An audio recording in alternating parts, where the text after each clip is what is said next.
The courthouse lobby doors swung open, and mocking laughter echoed as Briggs shoved Naomi hard with his shoulder, his voice snarling like spit in her face. "And here your skin speaks louder than any lawyer, and yours screams criminal." A few people burst out laughing as if humiliation was some kind of entertainment. Naomi stopped, her hand clenched tight, then answered coldly, "Law isn't your toy, and I won't be your joke." The air turned, thick silence dropped so heavily it felt like the entire hallway cracked open, as for the first time someone dared to throw those same vicious words back. In front of the courthouse, the sky was covered in a dense gray, thick clouds, stacked like heavy curtains blocking out the sun completely. The air was damp and heavy. The breeze from the plaza carried the smell of car exhaust, damp moss on old stone, and rusty iron from the outer fence. The limestone steps leading to the large wooden door seemed to radiate the cold of decades of injustice embedded in this place. A crowd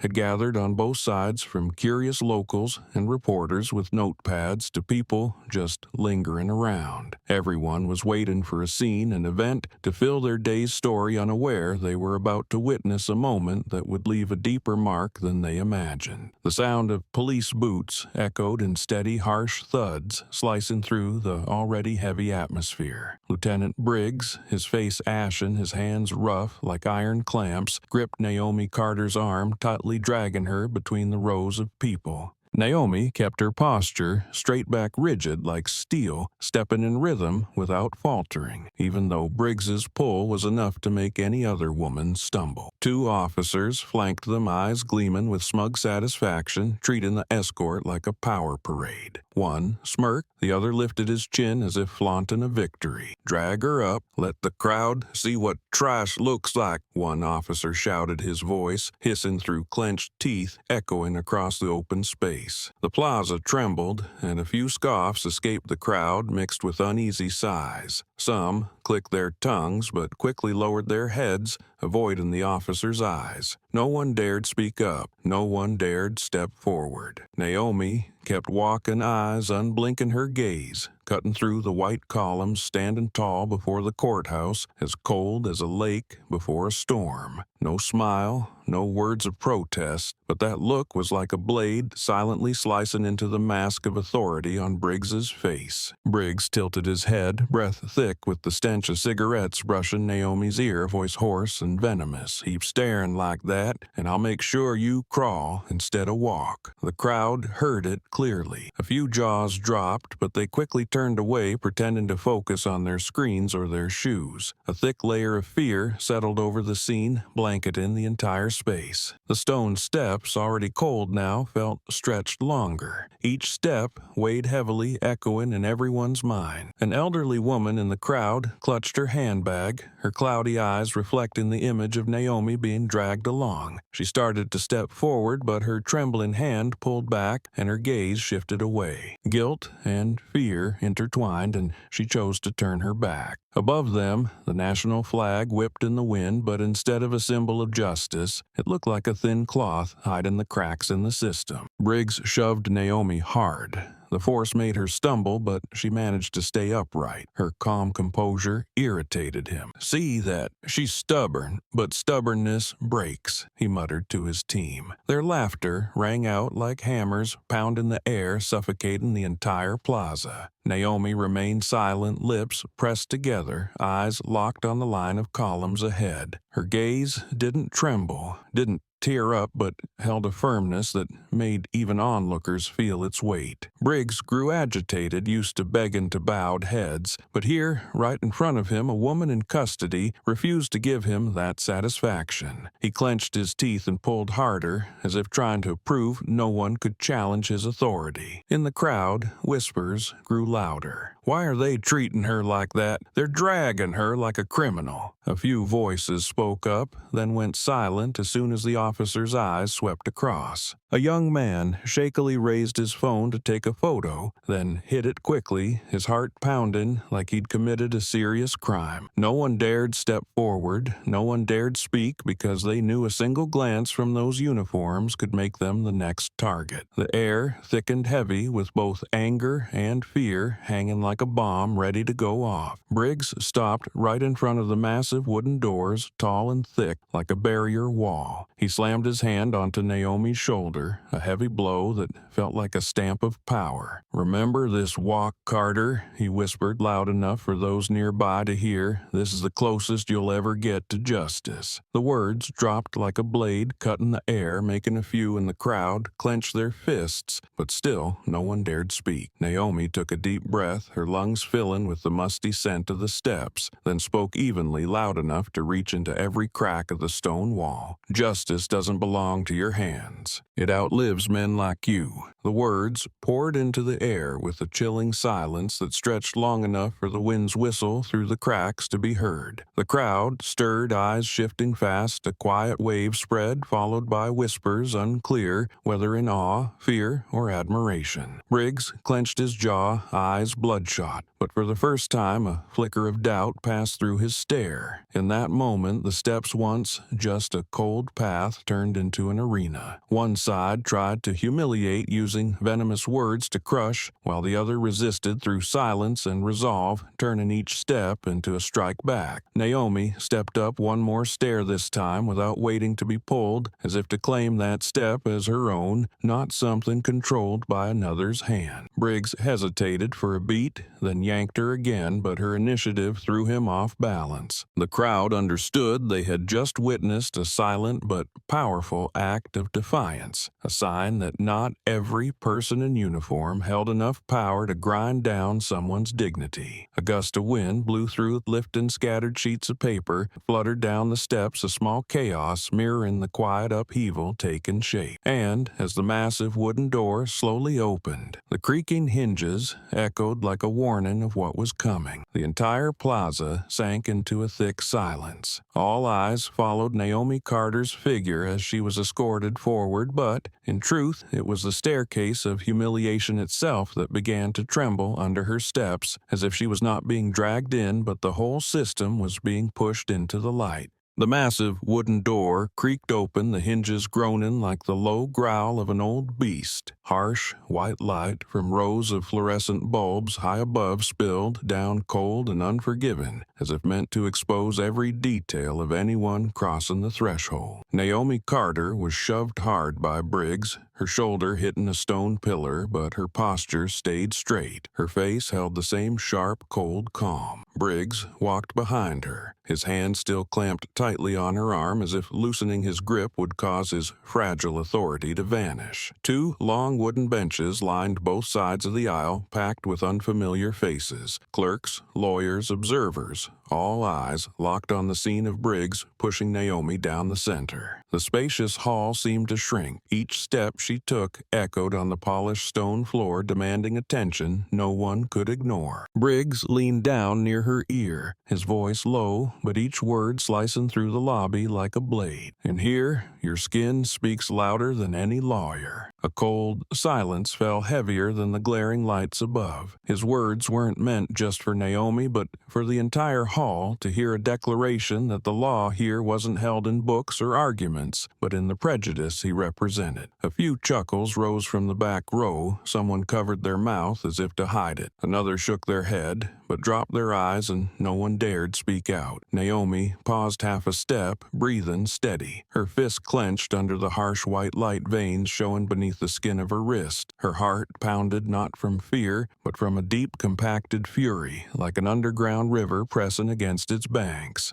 Briggs shoved her shoulder again, trying to force her head down, but Naomi lifted her face and stared straight ahead, eyes cold as ice. Before any whispers could spread, she answered in a calm voice loud enough to cut through the thick air. "Law isn't your toy." That clean, sharp line hit the stone floor like a boulder, shattering the imposed silence. A nearby intern flinched quickly, turning away to avoid Briggs's scornful glare. He clutched a file folder tight to his chest, his face flushed with shame, both for fear of being drawn in and from not being able to face the truth right in front of him. Others shifted in their seats, glancing at one another only to look away again. The courthouse lobby, designed to represent fairness, now felt like a stage exposing raw power and the terrifying silence of the crowd. Briggs stared at Naomi, his face flushed, red lips pressed tight, the smirk twisting into a crooked gash. He took a deep breath, trying to swallow his anger, but the bloodshot eyes gave away the venom boiling inside. "Big words for someone being dragged," he muttered, loud enough for Naomi to hear, but not loud enough to lose control in front of everyone. Naomi kept walking, her foot landing on the stone floor with certainty, as if she were choosing each step herself, not being led. Above them, fluorescent light poured down on every detail. Fine cracks in the stone floor, the glossy streaks from police boots, a bead of sweat rolling down the temple of a courthouse staffer watching the scene unfold. All of it formed a setting both cold and suffocating, where truth was not written on the plaques hanging on the walls, but in the behavior and the cruel words just spoken. No one in the crowd said a word, but the heavy air felt like testimony louder than any official report. Naomi felt each heartbeat strike her chest, reminding her that if she bowed her head now, everything she had endured would mean nothing. Her hand remained clenched, but her face stayed calm, her eyes sweeping the hall, locking in every glance that turned away. Her presence, paraded like a criminal, carried the weight of a challenge, a reminder that the true nature of justice could not be twisted forever by mockery or brute force. The entire hall sank into a tension that seemed unbreakable, but the moment Naomi spoke, a crack appeared. Briggs knew it, and his eyes flashed with frustration as he realized her silence was no longer submission, but a weapon turned against him. He yanked her arm again, walking faster, trying to bury the unease that had flared up. But no matter how fast he moved, the image of that woman walking under the sharp white lights, upright and unshaken, her words still echoing, stayed with everyone in the lobby like a slap across the face of those who underestimated her. Naomi kept walking down the long aisle and the main courtroom door ahead, where Briggs believed he would regain control. But the atmosphere had changed. It was no longer numb detachment, but a quiet stirring like a small flame catching dry straw. Every averted gaze, every suppressed sigh, every quick turn away was proof that his mocking words had left a deep wound not easily healed. And Naomi's reply, short, cold, and heavy, had turned the bright white walls of the courthouse into witnesses of an unfolding, unequal battle. In that moment, Naomi understood clearly that she was being led like a criminal, but each step she took, each word she spoke, was slowly turning this hallway into a place where the truth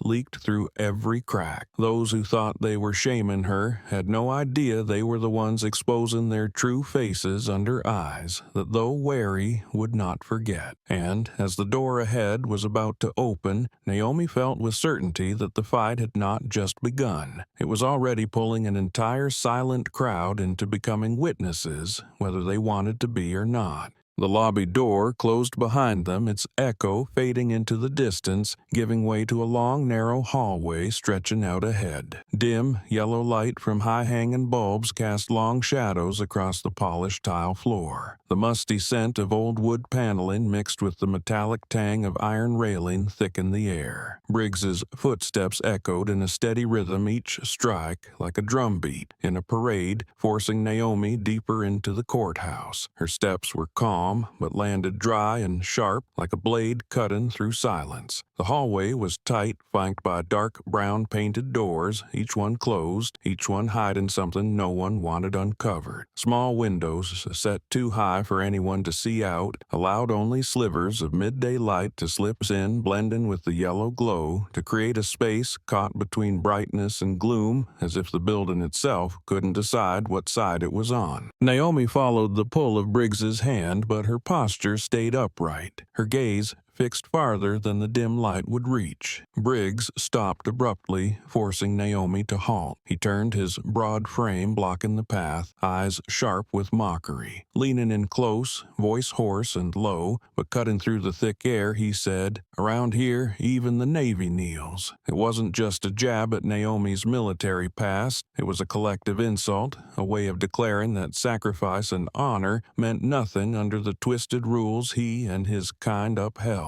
Naomi lifted her chin eyes, catching the haze of yellow light. She didn't need to shout, didn't need to perform strength. Her voice dropped low, every word clear. Power built on fear always cracks. It wasn't a punch to Briggs's face, but a fine fracture slicing through his arrogance. Briggs narrowed his eyes, exhaling stale smoke, his grip tightening as if he could crush the resistance in her word. A nearby officer let out a dry laugh, the sound whistling through his teeth and hitting the tile floor like rusted nails. "She thinks she's strong," he repeated, voice laced with mockery and glee. It wasn't loud, but in the narrow corridor it echoed, looping back on itself, amplifying the scorn. Briggs smirked, eyes filled with contempt and triumph as if he'd regained control. The air turned thick, frozen like ice. Every breath was audible, every heartbeat thudded in chests. A young court employee stepped out from a door on the right, clutching a stack of files. He froze at the sight, eyes darting, then quickly dropped his gaze and hurried past as if afraid of being pulled into that vortex of power. A single page slipped from his files, but he didn't stop to pick it up, leaving the sheet behind blank and exposed under the yellow light. Naomi glanced at the fallen page, then returned her eyes to Briggs. She said nothing, but her silence was a challenge in itself. Briggs stared back, his lips pressed tight before curling into a crooked smile. "You really don't know where you stand," he said softly, his gaze fixed on her, both a threat and a statement that here he made the rules. Naomi didn't step back or look away. Her eyes didn't burn, but stayed sharp like a frozen lake in winter, ready to shatter if disturbed. Briggs stepped closer, closing the distance to a breath. He leaned in, forcing Naomi to tilt her head upward. The imbalance in their size made the scene feel even more skewed, but Naomi refused to be swallowed. In her eyes, there was no fear, only something that made Briggs hesitate for half a second, a kind of defiance that needed no force but still made him uneasy. The officer nearby snorted, urging Briggs on. "Break her silence, boss. Make her crawl." Briggs inhaled sharply, shoulders tense, but then he realized her silence, along with that one firm line, was forcing him to strain harder just to maintain control. He growled, stepped back, and slammed his hand against the wall beside them, the sharp sound echoing down the hall. The noise startled a court employee at the far end who turned to look, but upon seeing Briggs, quickly turned away, pretending nothing had happened. Briggs watched, smirked, then leaned close to Naomi again, voice low and hissing through clenched teeth. "Remember, Carter's silence won't save you. It only makes me hungrier." Naomi took a long breath, feeling the chill of the stone floor press through her shoes. She replied, voice firm and steady, not a hint of tremble. "Then you'll starve, because I don't feed fear." Briggs frowned, narrowing his eyes, realizing that no matter how much he insulted her, Naomi didn't flinch. Instead of finding satisfaction in trying to humiliate her, he was left with emptiness, as if he were striking a wall that would never crack. The hallway stretched on endlessly, the yellow light casting distorted, flickering shadows of the three of them along the wall. Footsteps echoed, mingling with the officer's dry laugh and Briggs's heavy breathing. Naomi kept her pace slow but steady, each step like a mark etched into the air, leaving a memory behind. Everyone who passed by avoided eye contact, pretending to stay buried in work, but inside the scene burned in like a scar, a reminder that power can threaten, but there are those who face it without bowing. Naomi knew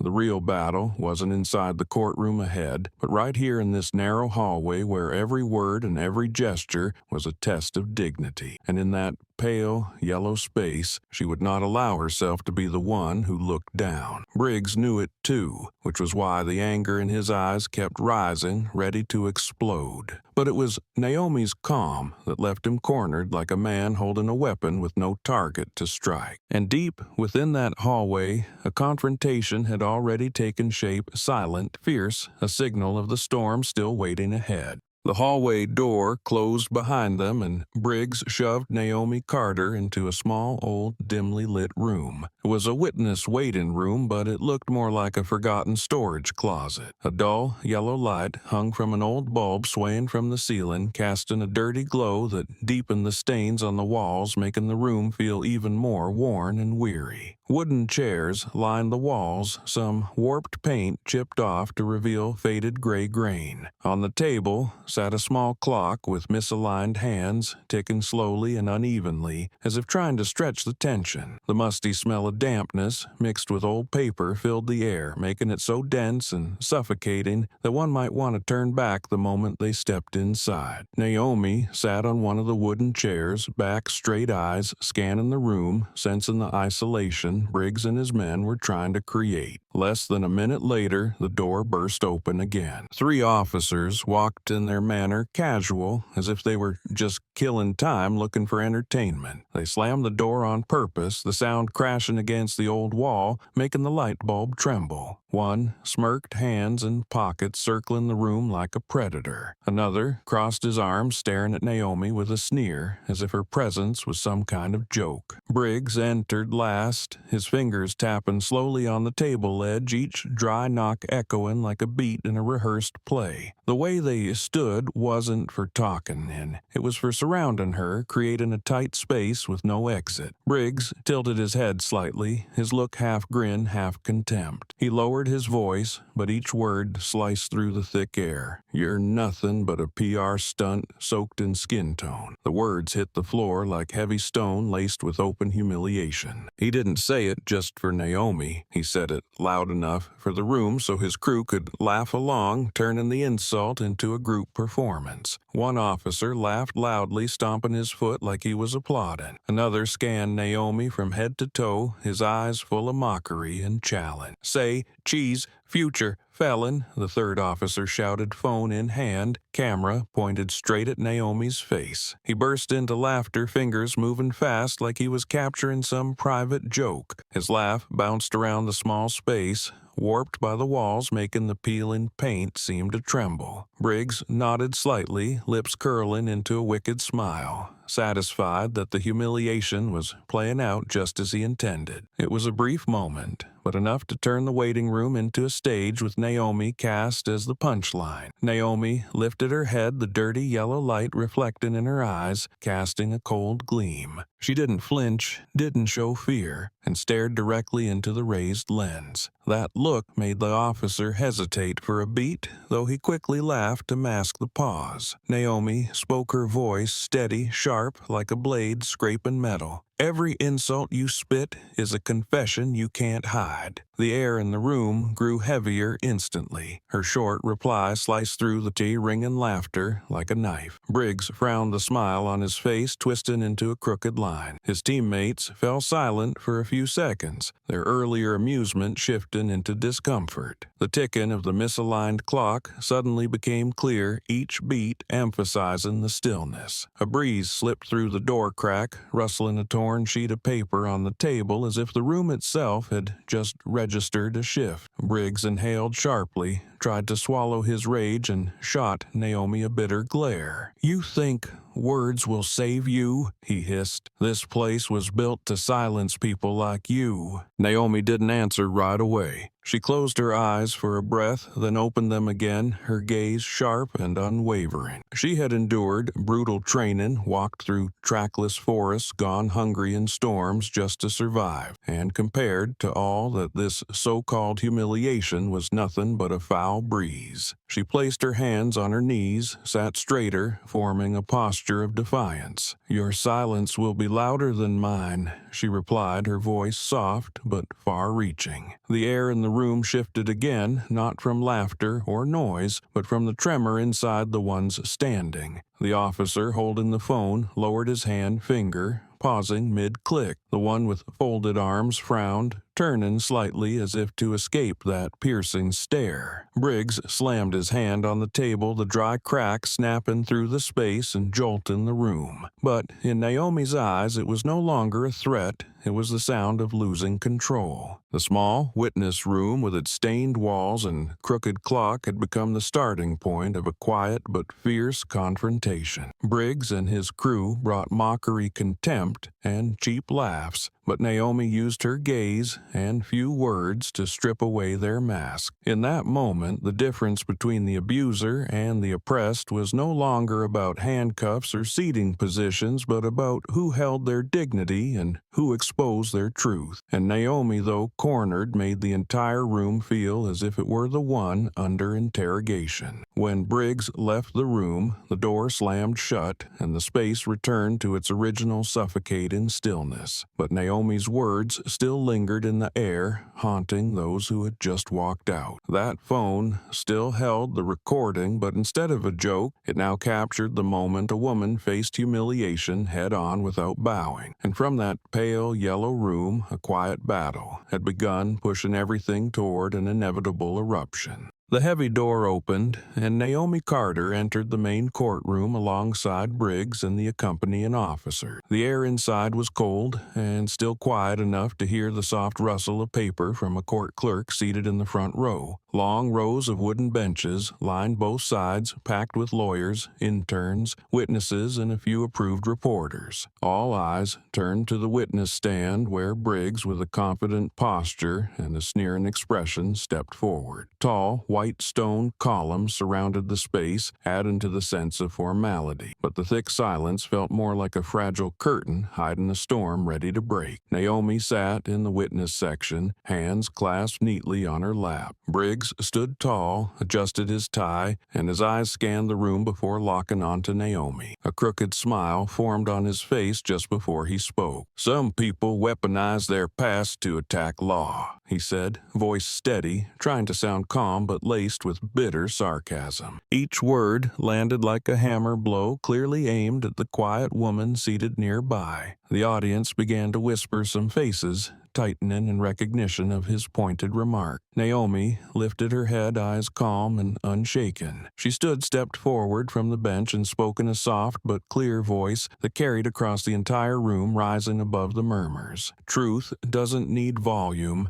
just courage." Her voice didn't need to be loud. It was sharp, clean, and direct, like an arrow cutting through the room. A few people inhaled sharply, caught off guard by her poise. Her gaze swept past Briggs, not in challenge or provocation, but as if peeling away the disguise he wore. Briggs flinched slightly, his face flushing red, the sneer gone in an instant. The whispers stopped as every eye turned to the moment he was now forced to confront a line too short but too strong. He clenched his teeth, then suddenly roared, his voice furious and out of control. "Sit down, you nobody." The shout thundered through the chamber, shattering the court's solemnity, causing several people to jerk back, pens frozen mid-sentence above paper. A police officer yelling into a woman's face inside a courtroom in front of dozens of witnesses was enough to shift the room from tense to explosive. Naomi didn't flinch. She turned her shoulder as Briggs lunged, moving swiftly, blocking his path with a steadiness no one expected. Briggs froze, eyes bloodshot, body taut in shock, while Naomi stood firm, her gaze glowing like embers ready to ignite. For a brief moment, the entire room held its breath, so silent that the sound of a pin drop would have echoed. Someone in the back pressed into their seat, hands clenched into fists, while interns farther off stared wide-eyed, barely believing they were witnessing a woman stand her ground against a police officer in the center of a courtroom. The judge struck the gavel repeatedly, the dry, rapid knocks echoing through the room,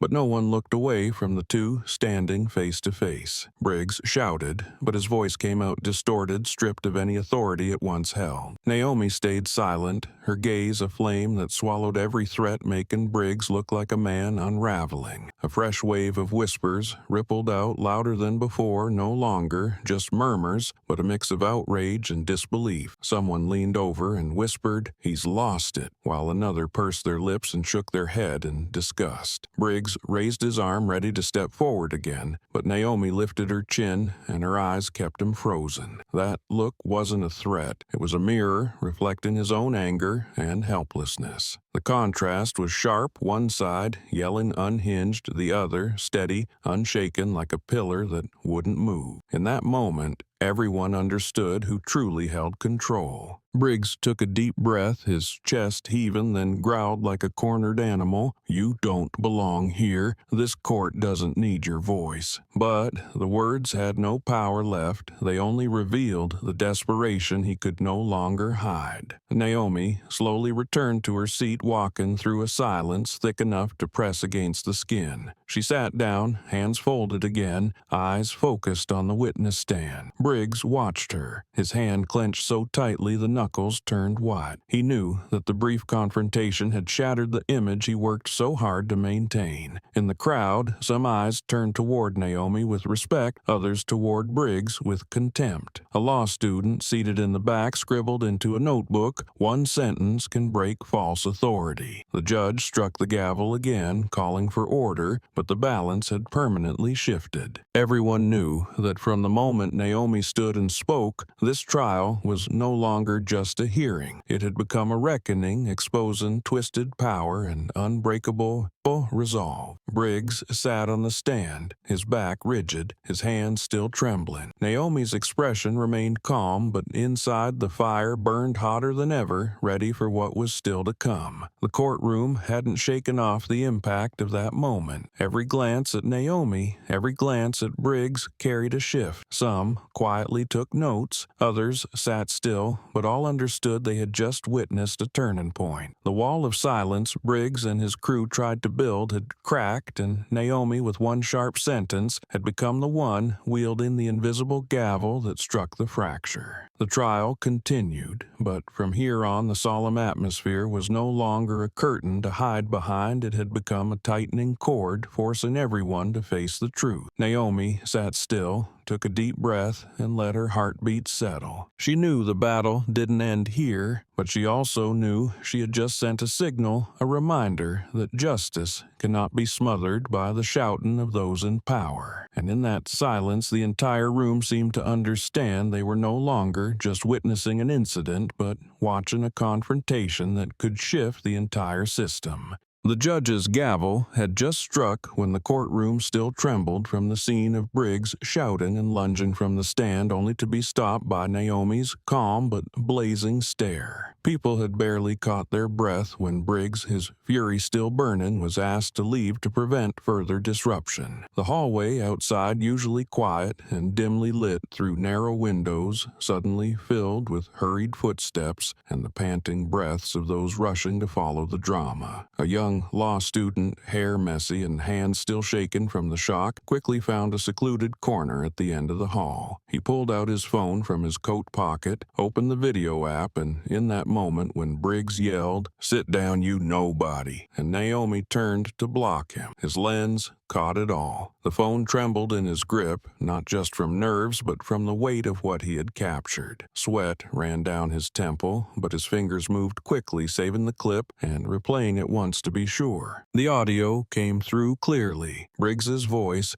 booming through the courtroom, the stunned murmurs of the crowd. Then Naomi's steady reply, cutting like a cold blade. The clip was under a minute, but it exposed a truth no internal report had ever put in writing. again. The student glanced around, saw a few court staff walking past, and quickly slipped the phone back into his pocket, heart pounding. One question echoed in his mind: upload or stay silent, but the memory of Naomi's gaze as she stood through the humiliation left no room for doubt. Just minutes later, in a small cafe a few blocks from the courthouse, his phone buzzed nonstop. The video had been uploaded to Twitter with the caption, "Racist Cop at Courthouse." The footage was shaky and raw, but it clearly showed Briggs screaming in Naomi's face, the sneers of a few around him, then Naomi standing tall, her eyes unbroken. Within seconds of going live, the views climbed fast. The first comments came pouring in sharp like blades. "Shame. Fire him now," one user wrote, adding an angry emoji. "How is this justice?" another added. Within 10 minutes, the clip was spreading like wildfire. Each account that shared it added a new burst of outrage, every post feeding the flames. A respected law professor, after watching the video, commented, "This is not authority, this is abuse." That single line sparked a wave of responses from students, young attorneys, and others who had long been frustrated with unchecked power but rarely had proof. Within hours, Twitter was flooded with the clip, now accompanied by a still image of Briggs's red face, mouth open and mid-scream eyes wild with rage. Naomi remained seated in the temporary waiting room after leaving the courtroom, unaware that her image was beginning to turn into a symbol of a new debate. She leaned back in the chair, took a deep breath, her hand still marked by Briggs's rough grip. Outside, young people's phones buzzed non-stop, signaling the rise of a movement. The hashtag "dragged to court" appeared for the first time from an anonymous account, accompanied by the words, "She walked like dignity itself, they dragged her like a criminal." That line caught like a spark, prompting thousands to share it at once. The comments grew increasingly fierce. One person wrote, "How many more Naomis before the system admits it's broken?" Another added angrily, "If this happens in open court, imagine what happens off camera." Many users paired an image of Briggs shouting in Naomi's face with mocking captions, turning him into a symbol of abuse of power. By late afternoon, tens of thousands of retweets made "dragged to court" the top trending topic, surpassing even international headlines. Elsewhere in the courthouse, a few staff had already seen the clip replayed on the phones of young people waiting outside. They looked up, eyes uneasy, saying nothing but unable to deny that the truth was spreading faster than any official statement. Someone tried to dismiss it, muttering, "Social media exaggerates," but their eyes betrayed the recognition that this wave of public outrage couldn't be stopped. Meanwhile, Briggs stood in a private room, his face still flushed with lingering rage. A colleague handed him a phone, the screen lit up with the clip and thousands of furious comments. Briggs snatched it, eyes locked on the video of himself screaming, his heart pounding out a rhythm. He slammed his hand on the table and shouted, "They're twisting it. They're twisting everything." But he knew deep down it wasn't others distorting the truth. It was his own loss of control laid bare. The room stayed silent. No one responded because they all understood that once a social media storm starts, nothing can hold it back. Naomi sat quietly, eyes fixed on the narrow window, the afternoon light casting a glow on one side of her face. She didn't know that out there, millions of eyes were watching her image, seeing in her calm the exact opposite of Briggs's chaos. She didn't need to know, because in her heart, she understood that real justice doesn't come from what they shout in your face, but from the truth itself, which finds its own way to spread. And now that truth was out, no longer confined within four walls, but moving everywhere, reaching people lighting up screens in the palms of their hands. The courthouse hallway, still echoing with footsteps, suddenly became a bridge between a tense courtroom and an outside world now in upheaval. The phone vibrating in the law student's hand had become the starting point of a wave no one could have predicted. Briggs could shout loudly, could humiliate with words, but that brief clip turned his yelling into evidence against himself, while Naomi, standing calmly, became the face of silent resistance. And from that moment on, no one could stop public reaction, because once the truth is recorded, it finds its own way powerful and unstoppable. In a cramped dorm room, the blue light from a laptop screen lit up the faces of 3 students sitting shoulder to shoulder. The air was thick with the smell of stale coffee and scattered textbooks, but none of them noticed their eyes were locked on the video playing. On the screen, Briggs's red face filled the courtroom as he screamed, his eyes bulging with rage, while Naomi stood tall, her voice calm but slicing through the air like a blade. Truth doesn't need volume, just courage. One of the students, voice cracking with anger, blurted out, "Why drag her like a criminal? She walked in with dignity, and they treated her like dirt." The question landed like a hammer, and for a few seconds the room fell silent. Then they all started talking at once. Another student, hands trembling, rewound the clip, pausing at the moment Briggs lunged from the stand, yelling, "Sit down, you nobody." He zoomed in, freezing the frame on Briggs's face, twisted with fury. "This is not justice. This is humiliation," he muttered, then opened editing software and began splicing the most shocking moments into a short video under a minute long. In the cut, every detail stood out. Briggs's hand clamped around Naomi's arm, his face contorted with hate, his eyes burning with contempt, and his mocking words looped over and over. The video was titled, simply but powerfully, "When Power Fears the Truth." Within hours, the short video hit TikTok and spread fast. Each repost came with different commentary, but all carried the same emotion, anger or sorrow. A girl filmed a reaction, tears running down her cheeks, her voice shaking. "I can't believe this happened in a courtroom." She deserved respect, not humiliation. A young man recorded himself, slamming his hand on a desk, eyes blazing. "How many more times do we have to see this before change happens?" Reaction after reaction poured in a growing current on TikTok, each clip pushing the outrage higher. The hashtag Justice for Naomi first appeared in a brief but powerful comment. "Stand up for dignity. Justice for Naomi." From that single post, within half a day, the hashtag became a symbol. Users everywhere tagged it in posts, videos, and comments. Each line felt like a rallying cry echoing from the screen into the storm building online. On Instagram, photos of Naomi's steady gaze in the courtroom spread rapidly, always accompanied by the hashtag. On Twitter, every passing minute brought hundreds more shares of the clip, sharp commentary,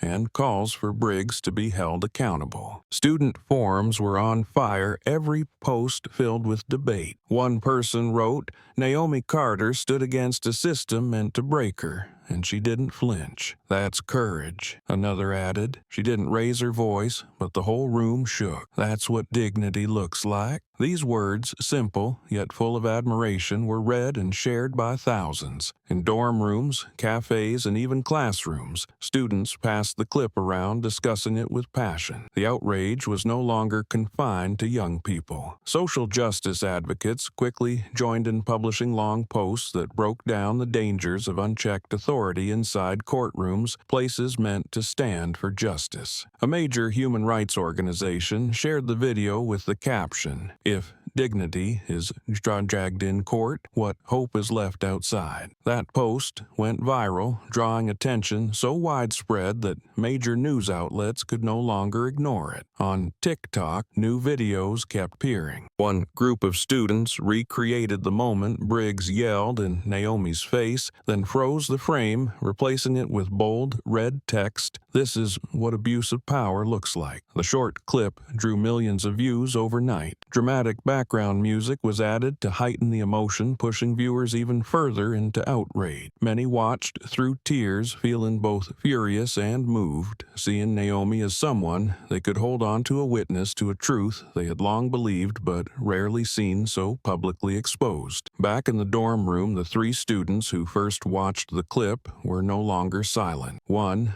opened his his laptop and wrote a long Facebook post describing how he felt watching Naomi being dragged like a criminal, then standing up with astonishing calm. He ended with the line, "They tried to break her, but she broke the silence instead. Justice for Naomi." That post was shared thousands of times within hours, becoming a centerpiece of the online conversation. Naomi still had no idea about the storm unfolding outside, but her face was now on countless screens. The tear-filled eyes of young people filming reaction videos, the clenched fists of those enraged, had turned her into an unexpected symbol. Briggs, though not yet officially punished, had become the center of fury, a face now synonymous with the phrase racist cop. The online storm had taken shape, not just exposing the truth, but igniting a wave of solidarity from thousands, then millions. In other dorms and cafes and households, people watched the clip together, talked about it together. A young mother holding her baby looked at the screen and sighed, "I don't want my child to grow up in a world where this is normal." An elderly man tapped his cane against the floor, his voice shaky but firm. "She's braver than most men I know." These words, seemingly private, became sparks when shared online, igniting broader conversations about justice, dignity, and the urgent need for change. The original dorm room now felt like a small command center in the middle of a storm. The three students sat in stunned silence, watching the number of shares and comments rise without pause. Every new notification sound made their hearts race because they knew something was shifting, something that could not be undone. The question, why drag her like a criminal, was no longer theirs alone. It had become a question asked by millions, echoing everywhere, impossible to ignore. And the hashtag Justice for Naomi kept surging, a call for unity that traveled far beyond dorm walls, beyond borders, a reminder that once truth is set free, nothing can contain it. Across screens, big and small, throughout the city, from family living rooms to roadside diners, that evening's news was filled with images of Naomi Carter being dragged between two rows of courtroom benches, Briggs's red face shouting, and the moment Naomi stood and calmly responded. The clip was replayed multiple times, slowed down, zoomed in, and analyzed frame by frame. The anchor tried to keep a neutral tone, but even in the phrasing of the questions, viewers could sense the outrage underneath. "Does justice truly exist?" the broadcaster intoned when, in a courtroom, supposedly the symbol of fairness, this is allowed to happen. The image of Naomi being shoved forward, her calm gaze steady through the sneers and laughter, filled the screen, leaving millions in stunned silence. In the newsroom of a major television network, the main monitor blinked non-stop, switching between viral footage and hastily recorded afternoon interviews. A reporter, still in his coat hair, damp with sweat from chasing leads, sat before the camera, eyes red from lack of sleep. He slammed his hand on the desk, then stared into the lens, voice no longer restrained. "This is not justice. This is humiliation." The words cut through the space, sharp, and within minutes became headlines across dozens of online outlets. A short sentence, but it captured the full truth revealed in the clip. Not law enforcement, but a public shaming. Briggs was officially named. Scrolling banners across screens flashed Lieutenant Briggs accused of abuse and racial humiliation. Public outrage, already burning, was now fueled by a flood of breaking headlines. Regular people who had only seen the clip online were now watching it on national TV, and their anger deepened. In a packed bar, customers shouted at the screen between sips of beer, "Fire him now." On the streets, small groups gathered outside local police stations, holding signs with handwritten messages, "Justice for Naomi," and "Stop Racist Cops." The first protests began with a few dozen people, then quickly grew into hundreds. Major newspapers raced to analyze and report. One respected outlet published a lengthy editorial that read, "Naomi Carter is not just an individual who was humiliated. She is living proof that our legal system is enabling uniformed officers to behave like aggressors. The question now is, will we look away or will we confront it. The piece went viral, quoted across platforms. Political commentators joined the debate, some trying to remain measured, calling for a full review before conclusions, but most leaned toward condemning Briggs's blatant abuse of power. Meanwhile, the court could no longer remain silent. That evening, a brief statement was released and broadcast on television, the words scrolling across the bottom of the screen, "Court Administration." The matters being reviewed, the vague, hollow response offering no detail about Briggs's suspension or Naomi's protection immediately sparked another wave of outrage. On Twitter, thousands of comments poured in at once, being reviewed. While she was humiliated in open court, one user wrote, "They don't need to review. We all saw it with our own eyes." The comments spread rapidly, turning the brief statement into fuel thrown onto the firestorm. Newsrooms at major networks descended into chaos. Editors frantically called internal sources, digging for more details about Briggs. One reporter uncovered that he had once been accused of aggressive conduct during a protest but was let off without consequence. Instantly, a breaking news alert aired showing old case files under the caption, "Pattern of Misconduct." News segments rolled out one after another like waves, pushing Briggs from being just a face in a viral clip to a symbol of systemic abuse. Naomi sat in a quiet room, far from flashing screens, unaware that her image had taken over the evening news and entered countless homes and conversations. She didn't need to know the details, but deep down Naomi understood one thing. Once truth is brought into the light, it no longer belongs to anyone. Now, the truth was finding its way, spreading through the eyes, glued to screens through fingers, typing furiously through voices rising from noisy bars to silent living rooms. In another newsroom, a reporter stood before the camera, eyes locked forward, speaking slowly. The question now isn't what happened, but what we will do next. Can a police officer scream humiliation at a woman in court and only be reviewed? That question echoed everywhere in phone calls, between friends and online comment threads, and in the minds of people who had never cared much about politics or law. Naomi Carter, through her unwavering silence, had sparked a debate that could no longer be contained. Briggs, somewhere else, sat in a dark room, his phone screen glowing in his hand. He saw his face everywhere, saw his name repeated with hatred, every comment saying shame, every fire him, now hit like a slap. He yelled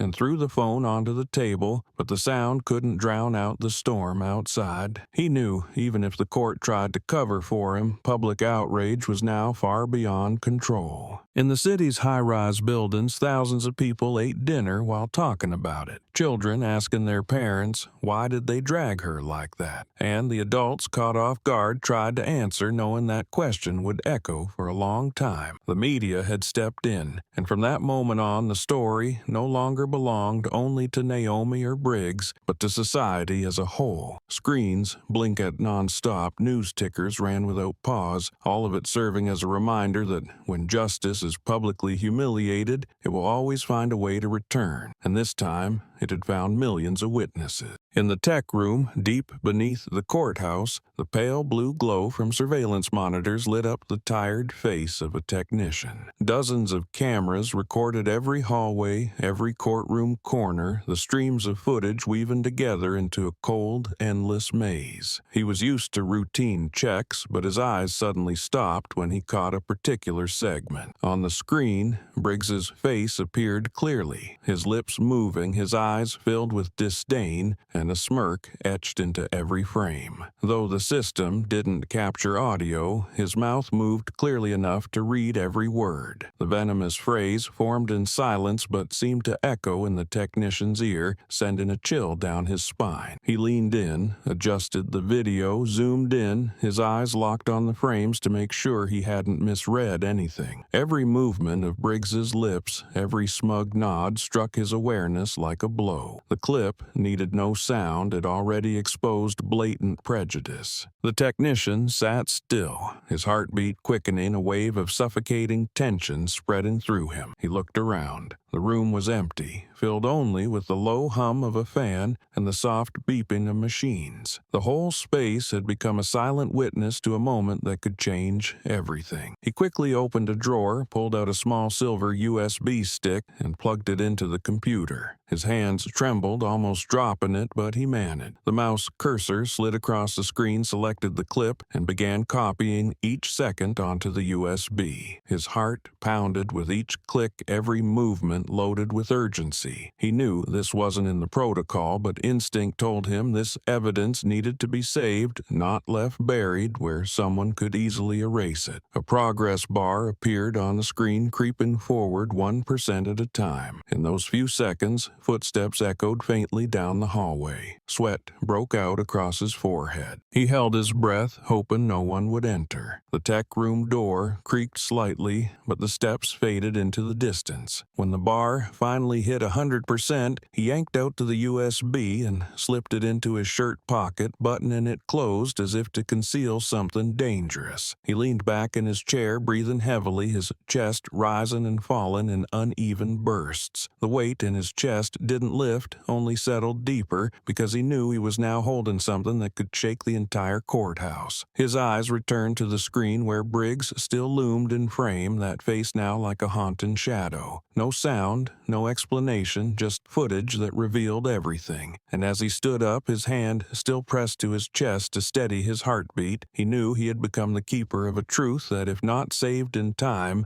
might have been buried forever. From another angle, a secondary video suddenly appeared online, spreading quickly through an anonymous account. The frame shook. The lighting flickered, but it was clear enough to show Briggs's face as he sat in the hallway, a smug smile forming while his colleagues mocked Naomi. The smile wasn't loud, but lingered, lips pressed together in satisfaction, his eyes lit with a cold kind of pleasure. There was no hint of hesitation, as if the act of humiliating someone was what truly brought him joy. The clip lasted only a few seconds, but once shared it ignited a firestorm of outrage. If the courtroom video revealed a moment of explosive aggression, this side video exposed the raw underside of a man who found personal amusement in degrading others. Comments under the clip flared like wildfire. "He laughs at humiliation. This is who protects the law," one user wrote with a blazing red angry emoji. Another reposted the video with the words, "Not anger, but enjoyment. That's worse." Within hours, the side clip was edited with mocking background music, and the moment Briggs laughed was repeated on loop, amplifying the outrage. People no longer saw him as someone who lost control, but as someone calculated, cold, and fully aware of his actions. That distinction shifted public reaction from shock to direct demands for his removal from the police force. Major platforms quickly embedded the side video into articles pairing two images side by side, one of Briggs yelling in the courtroom and one of Briggs grinning smugly in the hallway. The contrast created a public reckoning, leaving little doubt about his character. On Twitter, the hashtag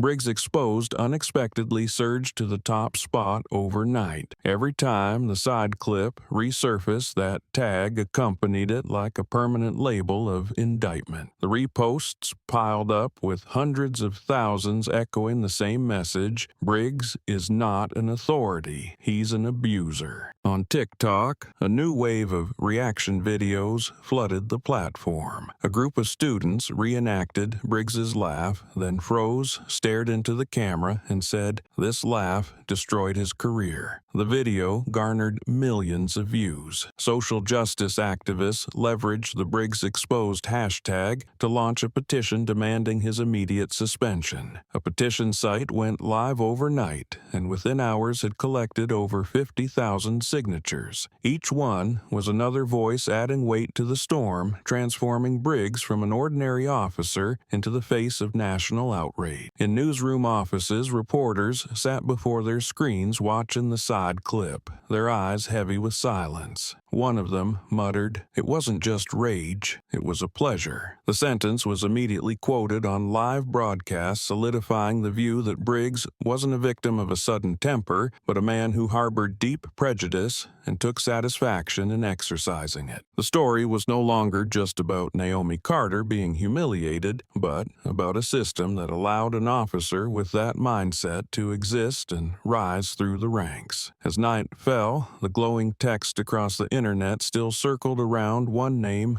Briggs. The hashtag Briggs Exposed not only reached the top, but it also surpassed many global topics. People shared it not as a trend, but as a collective act of resistance. Every time his name appeared with that hashtag, it was another nail in the coffin of his career. The public outcry had now expanded beyond the courtroom, beyond the city becoming a full-blown storm, where the truth was laid bare through every twisted smile and exposed in the very moments he thought no one was watching. The courtroom that day was packed from the public seating to the press section, with everyone watching intently. White lights beamed down, cast intense shadows on every face, while the constant tapping of keyboards echoed as reporters scrambled to capture every detail. Briggs stood at the witness stand, his face flushed red, sweat beading at his temples, eyes glaring at Naomi. Anger clung to the corners of his mouth, then, suddenly, he exploded, his voice booming through the chamber. "You're a fraud, a disgrace." The shout ripped through the already suffocating air, making some people flinch, cameras shaken as reporters clenched their hands in reaction. Naomi rose slowly, her posture upright like a pillar, her gaze locked directly on Briggs, unwavering. The entire room fell silent, everyone bracing for her response, and then her voice rang out, calm enough to steal the breath from the room. "You want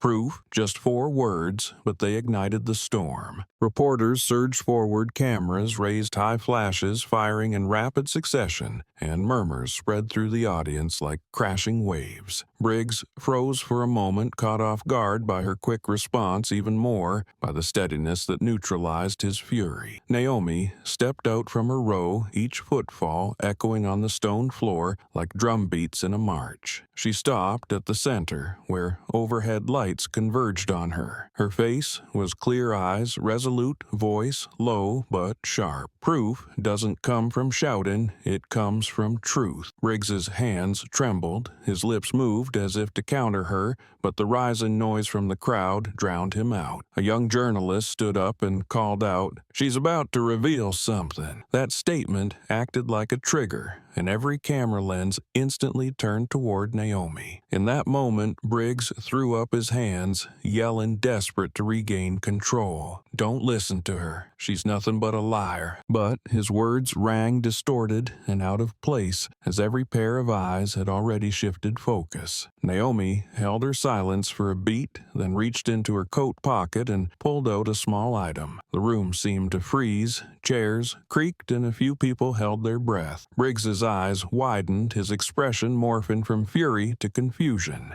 Naomi raised the FBI badge, the white light glinting off its polished surface, making it shine under hundreds of stunned stares. A breath escaped from the gallery, then the courtroom erupted. People jumped to their feet, voices shouting, "FBI! She's FBI!" Cameras zoomed in, focusing tightly on the gleaming badge in Naomi's hand. Briggs staggered back a step, his legs trembling, fists clenched but grasping at nothing. Cheers, chatter, outrage, and disbelief surged through the room like crashing waves pounding against the name Briggs. And Naomi, standing firm amid the chaos, held the badge high, her gaze fixed on the witness stand as if to declare that the turning point had finally arrived. The courtroom was no longer a place of quiet law, but had transformed into an arena where the truth was laid bare. From that moment on, the balance of power shifted entirely. Briggs was no longer the figure in control, but a face exposed before hundreds of witnesses and millions more outside waiting for the latest clip to flood their screens. The compact badge fit snugly in Naomi's palm, and once it was pulled out and raised high, it instantly became the focus of the entire room. The white ceiling lights reflected off the polished metal, casting a blinding glare that made people squint. The badge, with its bold round seal and the words Federal Bureau of Investigation, flared up like a blade slicing through every prior accusation. Naomi held her hand steady, without a hint of tremble, raising it beside her face for all to see, her eyes locked on Briggs, with a gaze that pinned him in place. For a few brief seconds, the room went completely still, then erupted like a tidal wave. Shouts echoed from the gallery to the press section, FBI, she's FBI. Chairs scraped loudly as people jumped to their feet, reporters pushing forward, lenses snapping in rapid fire, flashes exploding again and again. No one cared about maintaining order anymore.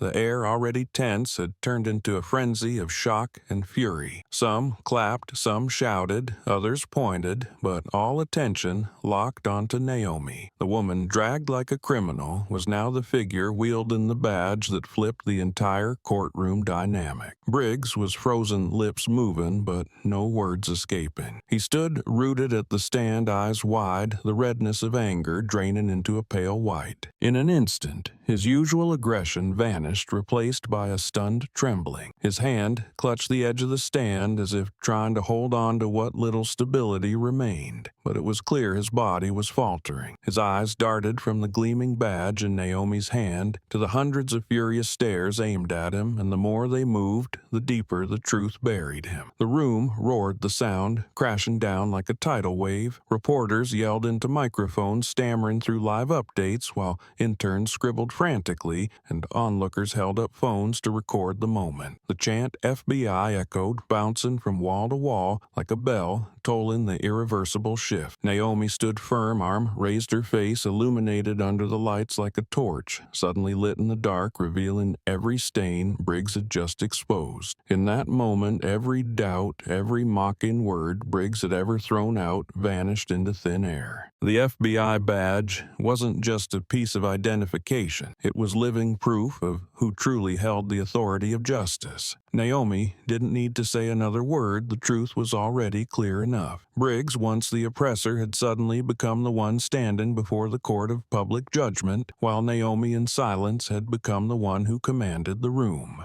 Outside the courthouse, the once quiet street had turned into a sea of people, packed shoulder to shoulder. Dozens of microphones were raised high, cameras pointed straight ahead, reporters jostling for the best position to capture the image that had just triggered a media earthquake. The clip of Naomi holding up her FBI badge the moment the light caught the polished federal seal had spread everywhere within hours. From major news outlets to social media, millions watched and re-watched that moment, sharing it as a symbol of resistance. The rapid spread brought crowds swarming the courthouse gates, with news vans hastily parked along the curb, cables tangled like spider webs. International media didn't stay on the sidelines. On a major broadcast network, a bold headline scrolled across the screen, "From victim to FBI." Naomi's image standing in the courtroom, arm raised with the badge, played repeatedly on evening news segments, intercut with footage of Briggs frozen in shock. The anchor commented, "This story proves truth cannot be buried." In just a few seconds, the entire balance of power shifted. The segment aired simultaneously in multiple countries, turning Naomi from an unknown name into one recognized around the world. The crowd outside the courthouse wasn't just reporters. People had come from all over, some holding handmade signs, others simply standing in silence, eyes lit with hope. A middle-aged woman held her son's hand and whispered, "Look at her. That's real courage." These simple words echoed through the crowd, blending with the click of cameras and the desperate shouts of reporters calling Naomi's name, trying to get a single response. She remained silent, escorted by security, her eyes calm as they swept over the sea of people. Inside newsrooms, columnists scrambled to publish opinion pieces. One major paper opened with the line, "Naomi Carter entered the courthouse as a dragged victim, but walked out as an FBI agent, upright, proud, and unbroken. That line was quoted thousands of times, becoming a definitive statement on the dramatic reversal. Another article emphasized that Naomi raising her FBI badge wasn't just proof of her true identity, but a direct indictment of Briggs's conduct and the system he represented. On the other side, Briggs became the target of widespread condemnation. Headlines across outlets called him out by name, questioning his career, his character, and the misconduct that had been overlooked. Public outrage had shifted from courtroom proceedings to a national reckoning, how a high-ranking officer could scream and humiliate a citizen only for it to be revealed that she was a federal agent. Demands for Briggs's suspension grew louder, echoing through every comment section, every article, and every interview. The scene outside the courthouse remained packed, camera lights flooding one corner of the street. Questions poured down like rain. Naomi, are you afraid? Will you sue Briggs? What message do you want to send? But Naomi didn't answer. Her silence only heightened the crowd's excitement, as if they were witnessing a figure slowly becoming a symbol. That silence wasn't avoidance, but a way of letting the image speak, an image already carrying enough weight. And in that moment, everyone understood the story no longer belonged to a single courtroom. It had crossed borders and become a global subject of attention. News of Briggs's suspension spread almost instantly when a police spokesperson was forced to appear on live television and confirm that he was temporarily stripped of any authority and barred from participating in any department operations. The decision came unusually fast, as if even those at the top felt the public pressure was too great to delay any further. In the newsroom, editors erupted, reporting nonstop, showing footage of Briggs walking out of headquarters with his head down, a bold headline flashing across the screen, suspended amid outrage. People read the news on their phones on public square screens. Many cheered and applauded, seeing it as the first step toward justice. But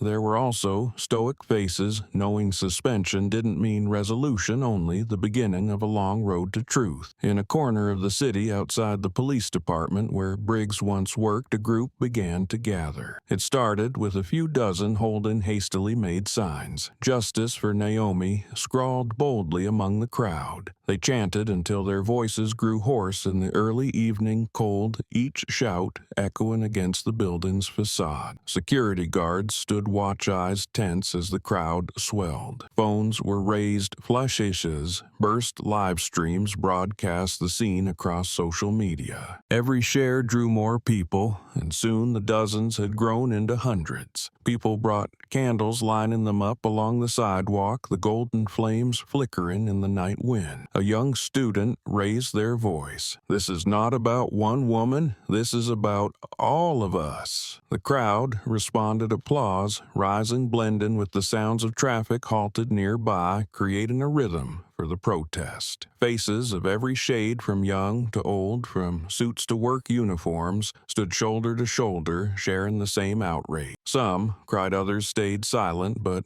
all remained firm in their presence, believing it the only way to make the system listen. The media did not miss a beat. News outlets sent camera crews to the scene, and the image of a line of candles in front of the police department appeared on the nightly news. A reporter, voice shaken with emotion, commented, "This small protest might be the spark for something bigger." That sentence quickly spread, shared thousands of times. What began as a spontaneous gathering outside the police station rapidly became a symbol of unity. Online, countless photos of people holding signs high circulated widely, turning what seemed like a temporary scene into a powerful reminder that justice is being demanded every minute, every second. As night fell completely, the candles kept burning, their light reflected on the faces of the protesters. The chant, "Justice for Naomi," mixed with the wind echoing down the street. Briggs' suspension had ignited a chain reaction, and the fire outside was no longer in anyone's control. From a courtroom, the story had spilled into the streets, becoming a call that the entire city could hear. At the prosecutor's office, the atmosphere, already tense, turned thick as stacks of files were laid across the table. Each dense folder, page after page, revealed Briggs's name alongside brief notes on prior complaints from rough treatment of detainees to questionable reports involving slurs. Investigators sat around the long wooden table, tapping their pens, their eyes filled with a mix of disbelief and anger. One of them sighed, muttering under their breath as if to confirm it to themselves. He's been doing this for years. Notes, long shelved, now resurfaced, clearly exposing a sustained pattern of abuse that had never faced real consequences. The emergence of new evidence from the secondary video meant the review could no longer remain superficial. The chief prosecutor ordered a formal investigation, instructing the team to pull every complaint ever filed against Briggs. A large board was set up in the room, crowded with arrows and dates connecting incidents over the years. Investigators began linking each time Briggs had been named to lists of witnesses, and the more they mapped the timeline, the more troubling the pattern became. Briggs wasn't just someone who lost control in a courtroom. He had repeatedly turned power into a weapon of oppression. While everyone was deep in the files, the door swung open. A middle-aged woman entered, her eyes fixed with determination. She introduced herself briefly, her voice trembling at first, but quickly steadying. "He humiliated me too." The room fell silent for a few seconds, all eyes on her. Then an investigator invited her to sit, switching on the recorder. She recounted an incident from 3 years ago when she was pulled over for a minor traffic violation. Instead of following the procedure, Briggs stood in front of a crowd and humiliated her for her skin color, turning a simple stop into a lasting shame. She looked straight into the recorder and said, "I thought no one would believe me back then, but now I can't stay silent anymore." Her testimony struck like a spark, opening the floodgates for others to speak. The prosecutor's office phone rang non-stop, with callers asking to leave statements saying they too had once felt humiliated by Briggs. Investigators took down every detail, and the board on the wall grew increasingly tangled, soon covered with dates and victims' names. It was no longer a singular case. Briggs had become the focal point of a major investigation, one where even the smallest detail could expose the truth. In the brightly lit room, everyone could feel the shift. What began as an investigation sparked by a viral clip had now become a mission to uncover a long string of misconduct. The chief prosecutor ended the meeting with a decisive line: "We are not looking at one incident. We are uncovering a pattern." Heads nodded around the room, eyes serious, as if everyone now understood that the Briggs case was no longer about a single courtroom moment, but a symbol of a system's failure that needed to be brought to light. In the same room, an investigator stood up abruptly, his hand slamming against the heavy wooden table. The sharp sound silencing the group. On the whiteboard behind him were names, dates, and red lines connecting victim after victim. The air thickened with tension as more files were opened, their expressions dark with frustration. He spoke slowly, each word deliberate and forceful. "Pattern of abuse." The phrase landed like a verdict, no longer a theory, but a truth staring them in the face, a truth no one could look away from. Their shared glances were heavy because they knew from that moment forward this investigation had escalated into something far more serious. It was about the buried past of an officer protected for far too long. A decision was made that same day Briggs would be summoned for a formal interrogation. News of it spread quickly within the ranks, and everyone whispered about how unlikely it was he'd keep his composure under questioning from people armed with damning evidence. A private room was prepared, its setup plain but orderly. A small camera in the corner blinking red to signal it was live. Unlike the public courtroom, this space was quiet, focused, designed for precision, where every question aimed to peel back layers of deception. Briggs entered reluctantly, his gray coat loose around his shoulders. His eyes narrowed in an attempt to appear indifferent, but the aggression once etched into his face had faded, replaced by a tense stillness trying to mask discomfort. As the door clicked shut behind him, the sound seemed to signal that from now on the crowd's noise would no longer shield him and the right to shout over others was gone. In front of him sat investigators who had combed through every file, now holding evidence he could no longer deny. One of them began, voice calm but sharp. "Lieutenant Briggs, we have multiple statements indicating you've repeatedly insulted citizens over many years. Do you have anything to say?" Briggs sniffed, glanced to the side, and replied in a flat tone. "Those were misunderstandings. People exaggerate." But immediately, another investigator pushed a thick folder toward him, filled with photographs, documents marked in bold, red ink. No audio was needed, just watching the smirks, the contempt in his eyes caught on video was enough to say everything. The air in the room was thick, every passing second making Briggs's discomfort more apparent. He shifted in his seat, hands clenching and unclenching, breath coming fast. The camera captured every movement, the white light highlighting each crease etched into his forehead. The lead investigator leaned back, voice calm, cold. "You may call it a misunderstanding, but when a misunderstanding happens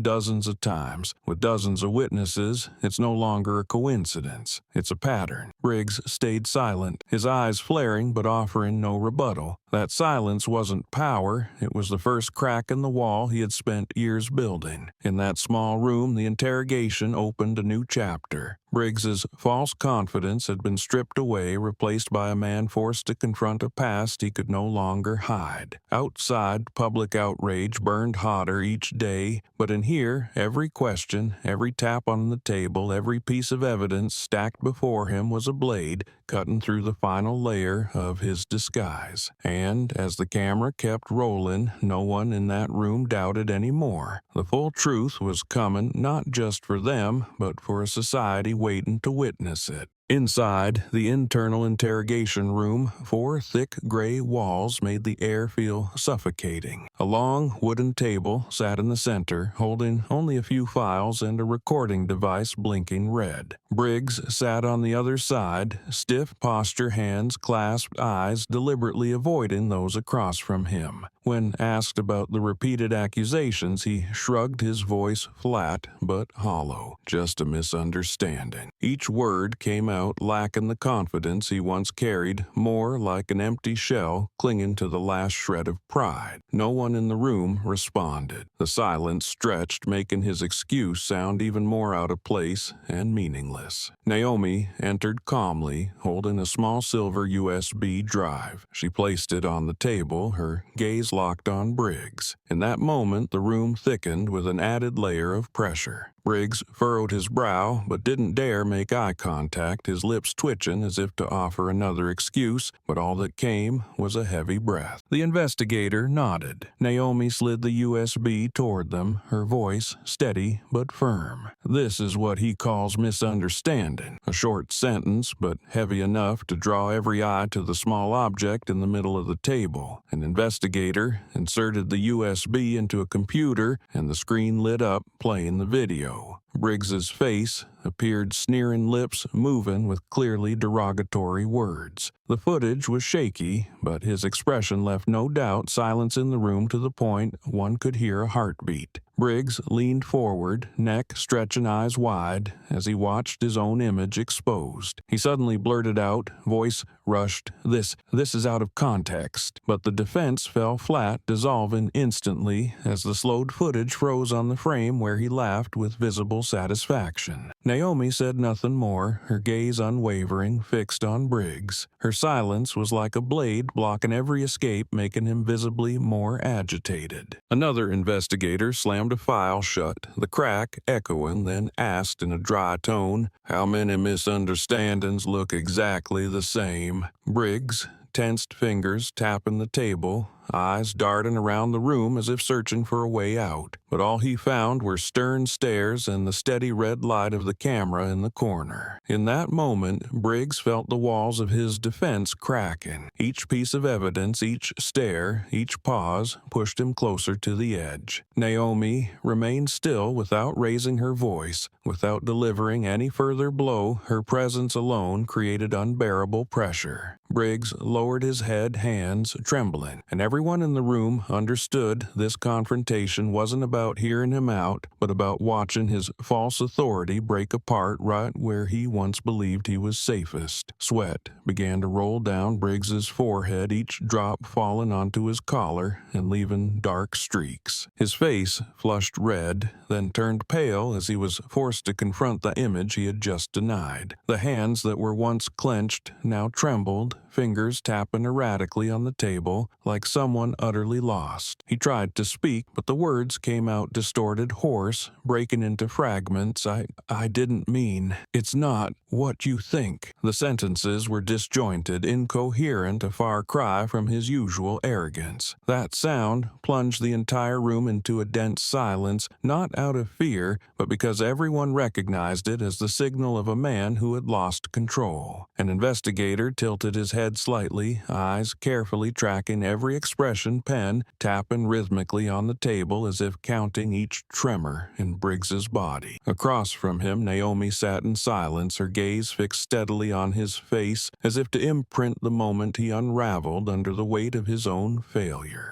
Briggs reached up to wipe the sweat from his cheek, but even that motion only revealed more of his unease. He drew a long breath, trying to collect himself, yet his next words came out even weaker, caught in his throat. At the far end of the table, the transcription officer continued typing, hands moving steadily across the keyboard. No commentary, no emotion, just lines of text appearing on screen, an exact reflection of Briggs's unraveling. When he hesitated for the third time, unable to form a consistent explanation, the next entry was typed without pause. Subject evasive credibility low. At that moment, Briggs looked up, his eyes landing on the words clearly displayed on the monitor, and that glance froze in place. No one needed to speak. The record had already said it all. His credibility had completely collapsed. The silence stretched so heavily that even the whir of the ceiling fan sounded jarring. Briggs kept his head down, breathing heavily, shoulders twitching with each wave of tremor. One investigator closed a file and slid it across the table, his cold stare locked on Briggs, while Naomi remained still, composed, like a boulder standing firm against a crashing tide. The walls of Briggs's defense had crumbled. There were no more lifelines, no more justifications, and everyone in the room saw clearly and without question the disintegration of a man who once believed shouting could hide the truth. From this moment forward, he was not just a subject under investigation. He had become living proof of the decay that follows unchecked power.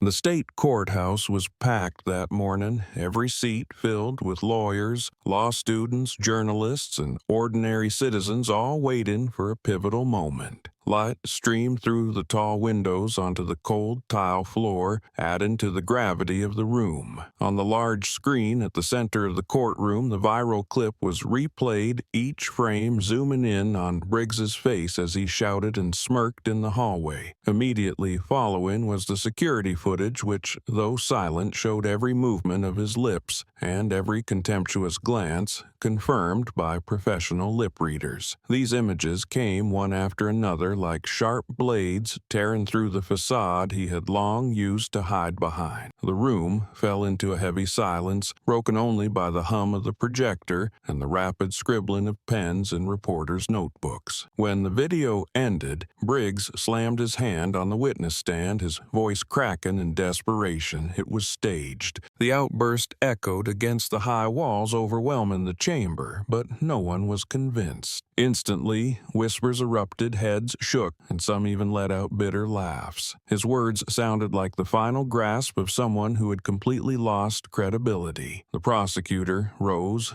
voice low but resolute, hitting each word with force. Staged. Are you saying dozens of witnesses, multiple recordings, and even your own expressions are all fabricated? The room jolted, all eyes locked on Briggs, waiting for his reply. His face turned crimson, sweat poured from his temples, and his eyes darted wildly in search of something to hold on to. But all he found was a deafening, humiliating silence. The judge leaned forward, fingers tapping lightly on the bench, his stern gaze making the air feel even heavier. Reporters rushed to capture every expression, camera flashes going off in rapid succession, their headlines already forming for tomorrow's front pages. In the crowd, a few citizens stood up, unable to contain their outrage, shouting, "We saw it with our own eyes." Security quickly stepped in, but the voices had already added weight to the proceedings. Naomi sat quietly in the gallery, her gaze calm, not needing to speak, knowing the evidence had already spoken for her. Briggs still tried to salvage himself, his lips trembling, voice faltering. Someone wanted to destroy me. But the words were fragmented, weak, drowned beneath hundreds of skeptical stares. One investigator seated with the prosecution gave a slight nod, as if to confirm what everyone already knew. The thick files, the undeniable videos, and the fury of the public had all pushed Briggs into a corner with no way out. In that thickened atmosphere, the judge leaned back and struck the gavel, once the sound echoing through the courtroom, signaling that the trial had entered its most brutal phase. Everyone understood that the shout it was staged would not save Briggs, only sink him deeper into the pit he had dug for himself. And here, in front of hundreds of eyes, the truth was illuminated with no shadow left dark enough to hide it. A middle-aged man stood from the witness bench, his face tense, but his eyes steady. He adjusted the microphone in front of him, voice slightly shaken but firm. "I was there. I heard him." He used those words, and he meant them. The clear statement rang out in the silence, drawing all eyes immediately to Briggs. Some in the courtroom nodded, others whispered to each other, as if the truth had finally been confirmed by someone who had lived it. The prosecutor jotted notes quickly, certainty flashing in their eyes while Briggs hunched over, hands, clenched, sweat forming on his forehead, lips moving in search of a rebuttal he couldn't voice. The second witness, a young woman, stepped forward, her eyes still carrying traces of an old anger. She recounted the moment Briggs had humiliated her outside the courthouse years ago simply for asking directions. Her voice was clear, every word packed with both outrage and relief at finally being able to speak. "He didn't treat me like a citizen, he treated me like I was beneath him." No one in the room could look away from a truth so personal, so grounded in reality. Many eyes stayed fixed on Briggs, watching him like a man sliding into a pit with nothing left to hold on to. The atmosphere in the courtroom shifted noticeably, as if an invisible scale had tipped fully toward Naomi. The testimonies formed a seamless chain, matching exactly with what the videos and security footage had shown. The defense lawyers tried to interject, but their voices were weak, unable to break the room's focus. The judge sat high on the bench, eyes stern, tapping the gavel softly as if to maintain order, but in truth to keep rhythm with the rush of truth flowing forward. From the audience, a few who had remained silent began to clap, softly at first, forming a ripple that quickly spread. The applause filled the room, not loud but resolute, affirming that Naomi was no longer alone.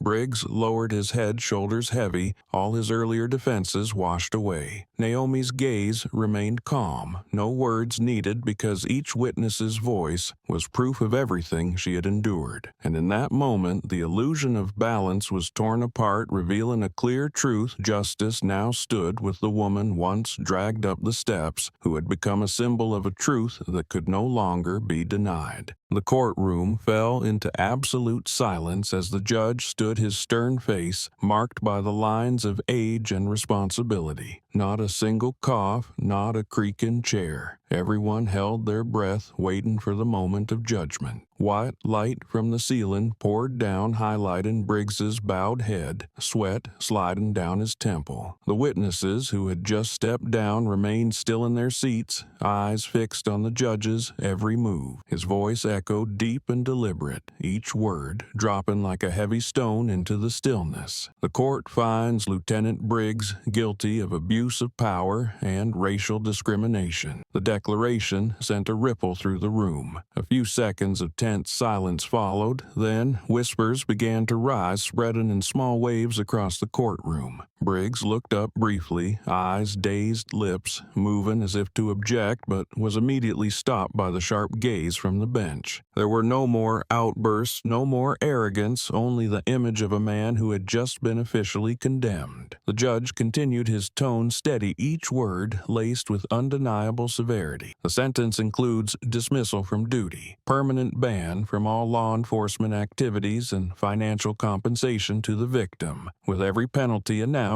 the gavel struck again, reinforcing the finality of each decision. Briggs's career was over, no path back, no room for defense. His face twisted, his clenched hands pale, but there was nothing left except despair. The court clerk's pen raced across the page, recording every detail, while reporters raised their cameras in unison, the clicks of shutters filling the air. The room lit up with flashes capturing a historic verdict. Some members of the public wept, some from joy, others from finally witnessing the truth being recognized. Applause broke out in scattered bursts, then swelled into a full wave of clapping that drowned out all other noise. Naomi sat quietly in the front row, her eyes calm, her hands gently tightening as if to steady her emotions. She didn't smile nor show triumph, only bowed her head slightly as if to acknowledge the weight of the moment. In her heart, the humiliation of being dragged, the insults hurled in the hallway, the contemptuous stares in the waiting room, all of it began to dissolve under the heavy strike of the judge's gavel. She knew this verdict wasn't just for her, but for everyone who had ever been silenced, ever been shamed in the dark. The energy in the courtroom surged, but solemnity still held firm, allowing each round of applause, each tear to blend into a singular historic moment. The verdict had been delivered, Briggs was officially defeated, and Naomi, through her quiet resolve, had proven that justice is not some distant idea, but something that can ring out within the very walls where voices were once silenced. Applause erupted the instant the final gavel struck the room, bursting open after hours of heavy tension. The crowd rose, cheers echoing, mixing with cries and calls for Naomi. Phones shot into the air, their glowing screens flickering as they captured the moment to instantly share online. Within minutes, the hashtag Justice Served flooded every platform from Twitter to TikTok, where millions rewatched the sentencing and shared it with joy. Comments poured in, short, powerful. Finally, justice. She stood tall. This is the end of abuse. Simple words, yet resounding, linking millions of hearts beating in shared exhilaration. On live news broadcasts, images of people gathered outside the courthouse came clearly into view. They held up signs, many crying and laughing, hugging tightly, as if this victory belonged to the entire community. A group of students shouted, voices hoarse but full of resolve. Justice for all, not just for some. The chant quickly spread, was quoted by reporters, and turned into a new symbol for the movement. Social media exploded, with many replacing profile pictures with the image of Naomi holding up her FBI badge paired with the hashtag, now climbing to the top of trending charts. Amid the waves of celebration, Naomi slowly stepped out of the courtroom. The heavy wooden doors swung open, sunlight spilling onto her face. She didn't raise her arms in victory, didn't cry, but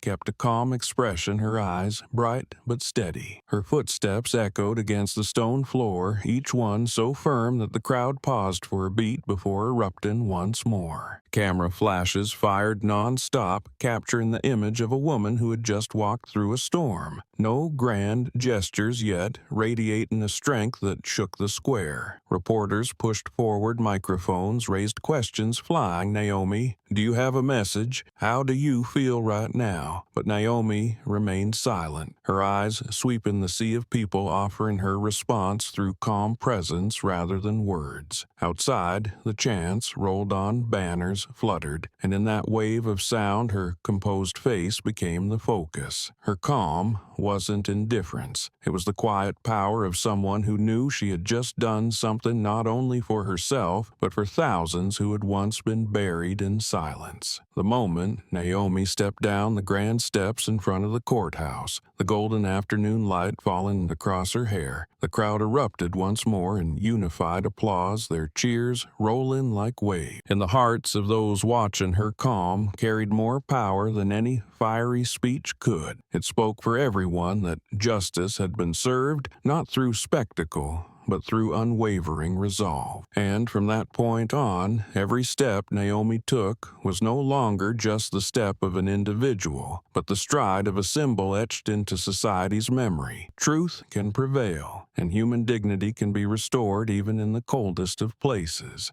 Inside the police precinct, a place usually filled with the chatter of radios and the sound of boots on tile, now felt heavier than ever. In the break room, small groups of officers huddled together, voices lowered as if afraid they might be overheard. The whispers about Briggs didn't stop. Some shook their head, others sighed, and a few buried their faces in shame. A young officer stared down at his coffee cup and murmured to a colleague, "We wore the same badge, and now look what it means to people." The room fell silent because everyone understood the image of the entire force had been deeply damaged, and they were the ones left to bear the weight of that collapse in honor. It wasn't just shame. There was also a quiet anger. Some seasoned officers were frustrated at how Briggs had dragged everyone into a losing battle, knowing his actions hadn't just betrayed the public, but had also undone years of work to build trust. The tension seeped into every hallway, and every glance exchanged carried a hint of unease. From now on, every time they stepped outside, they would have to face suspicion, whispers, and the absence of trust that had once grounded their work. Under mounting public pressure and internal strain, the department leadership had no choice but to act. An emergency meeting was called,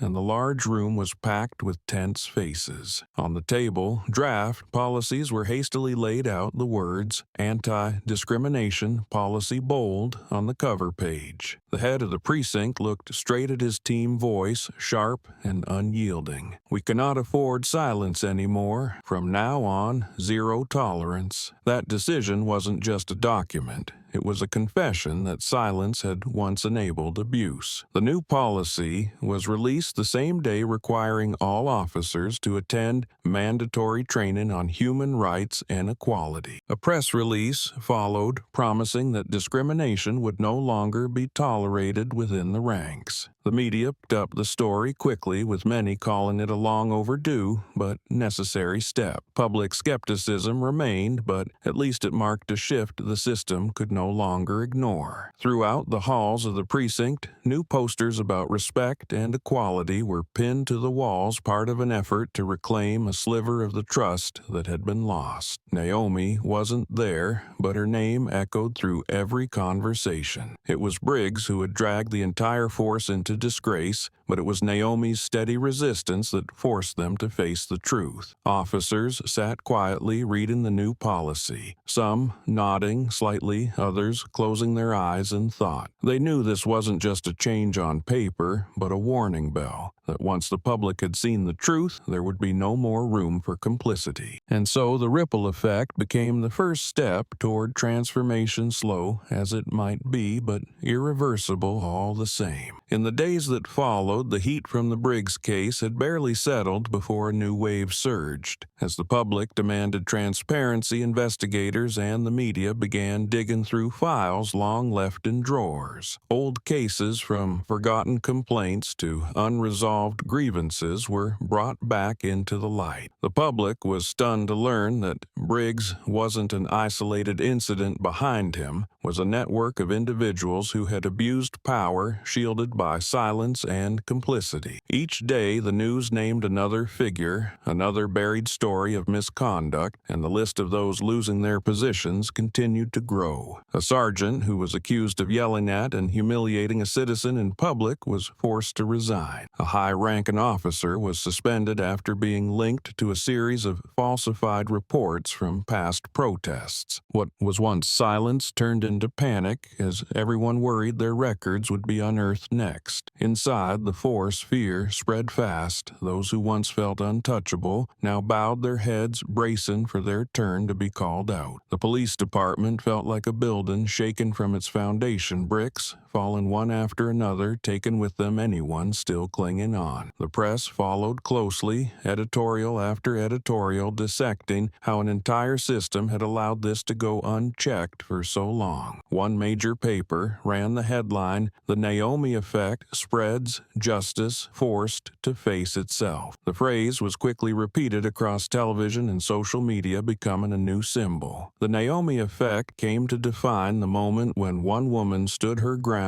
triggering a reckoning that unearthed buried truths and sparked widespread change. It wasn't just about Briggs, it was about everyone who fell under the pressure of public scrutiny and collective justice. Commentators noted that never before had people been so invested in the transparency of their institutions. They argued that Naomi had perhaps unintentionally set in motion a process that could no longer be reversed, one where what was once hidden was now dissected in the open. On TV screens, her image holding up the FBI badge appeared beside stories of officers being dismissed, serving as living proof that a single powerful truth could shift an entire structure. The public buzzed with conversation, and many admitted they found hope in seeing justice redefined by the Naomi Effect. That name continued to echo in academic discussions on social forums and was even referenced as a new political concept to the media. The Naomi Effect was a phrase that encapsulated the power of individual resistance capable of shaking a system once thought unshakable. To ordinary people, it was simply the beam of light that had finally reached corners long left in the dark. And from that moment on, it became clear that change doesn't come from promises. It begins the instant one person dares to confront forcing everything else to follow.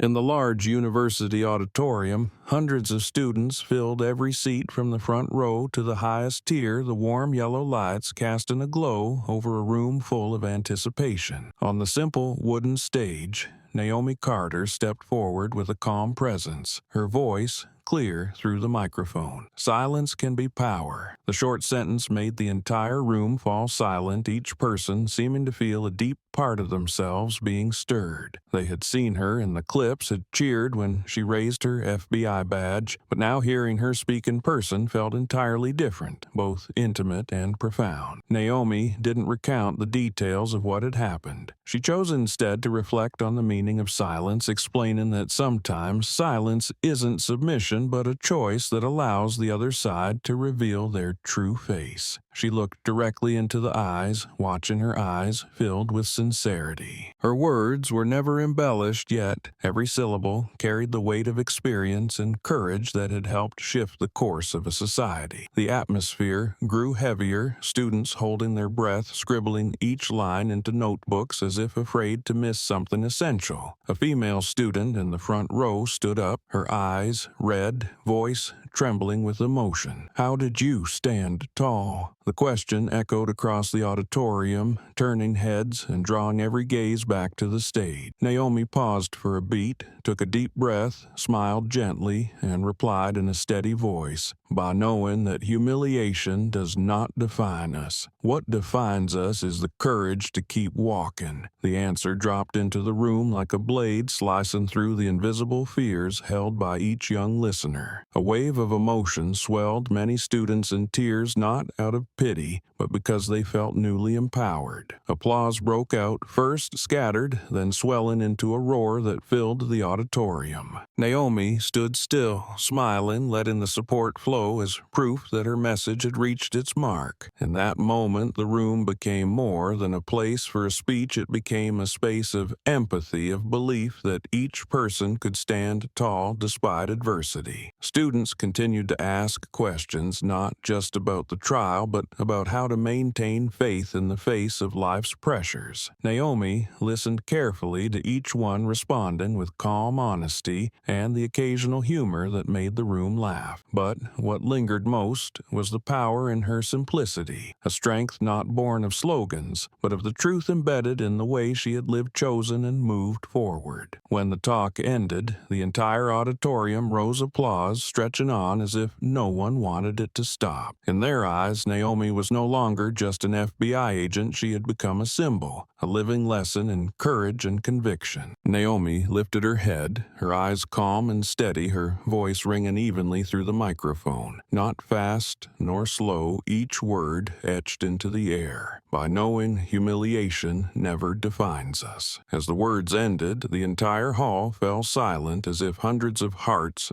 paused at once to absorb their weight. A student in the back row clutched their note pen, frozen mid-sentence, eyes lifted, overcome with emotion. Many felt as if they had just been released from an invisible burden because everyone had at some point carried the sting of humiliation, yet never before heard such a clear affirmation that it did not define their worth. That heavy silence suddenly broke as the first hands clapped, then hundreds more followed, creating a thunderous wave of applause. The sound echoed off all four walls, rising into the vaulted ceiling, sweeping through every corner of the auditorium. Some students, unable to contain their emotions, stood up clapping fiercely, tears streaming down their cheeks while wide smiles lit their faces. Shouts rang out amid the applause. "Naomi! Naomi!" The entire hall became a unified force where admiration and support merged into a collective power. Naomi stood still, one hand resting lightly on the wooden podium, her eyes scanning the crowd cheering before her. Her face showed neither pride nor tremble, only a small smile that conveyed quiet gratitude. She understood that the applause was not only for her, but for everyone who had ever been shamed and still chose to stand. That applause, loud and relentless, felt like a promise from an entire generation that they would not back down in the face of injustice. Among the faculty, row older faces nodded, some dabbing their eyes with handkerchiefs, their gaze fixed on Naomi with reverence. One elderly professor leaned toward a colleague and said quietly, "That's not just a speech, that's a turning point." The remark was nearly lost in the noise, but it was enough to affirm that the moment had passed beyond a simple talk. It had become part of collective memory. The applause continued, unwilling to fade. Young students stood side by side, some gripping each other's hands, others holding phones high to capture the moment they knew could become part of history. Naomi took a deep breath, letting the applause settle into her heart, then gave a slight bow. And as the sound gradually faded, what remained within each person was a message. Both simple and enduring: humiliation may wound us, but it never defines who we are. Inside the state capitol building, bright white light from high-ceiling fixtures illuminated the faces of lawmakers seated in long rows. A serious atmosphere filled the chamber as a new bill was introduced focused on preventing abuse of power within law enforcement. Pages of densely printed text were handed out, each line outlining provisions for accountability, independent oversight, and strict penalties for any violations. The presiding officer spoke in a deep voice, each word echoing through the room. "Today, we are not only discussing a law, we are discussing trust." Many legislators listened intently, their faces marked with tension. Having faced pressure from constituents, they now viewed this bill as a necessary answer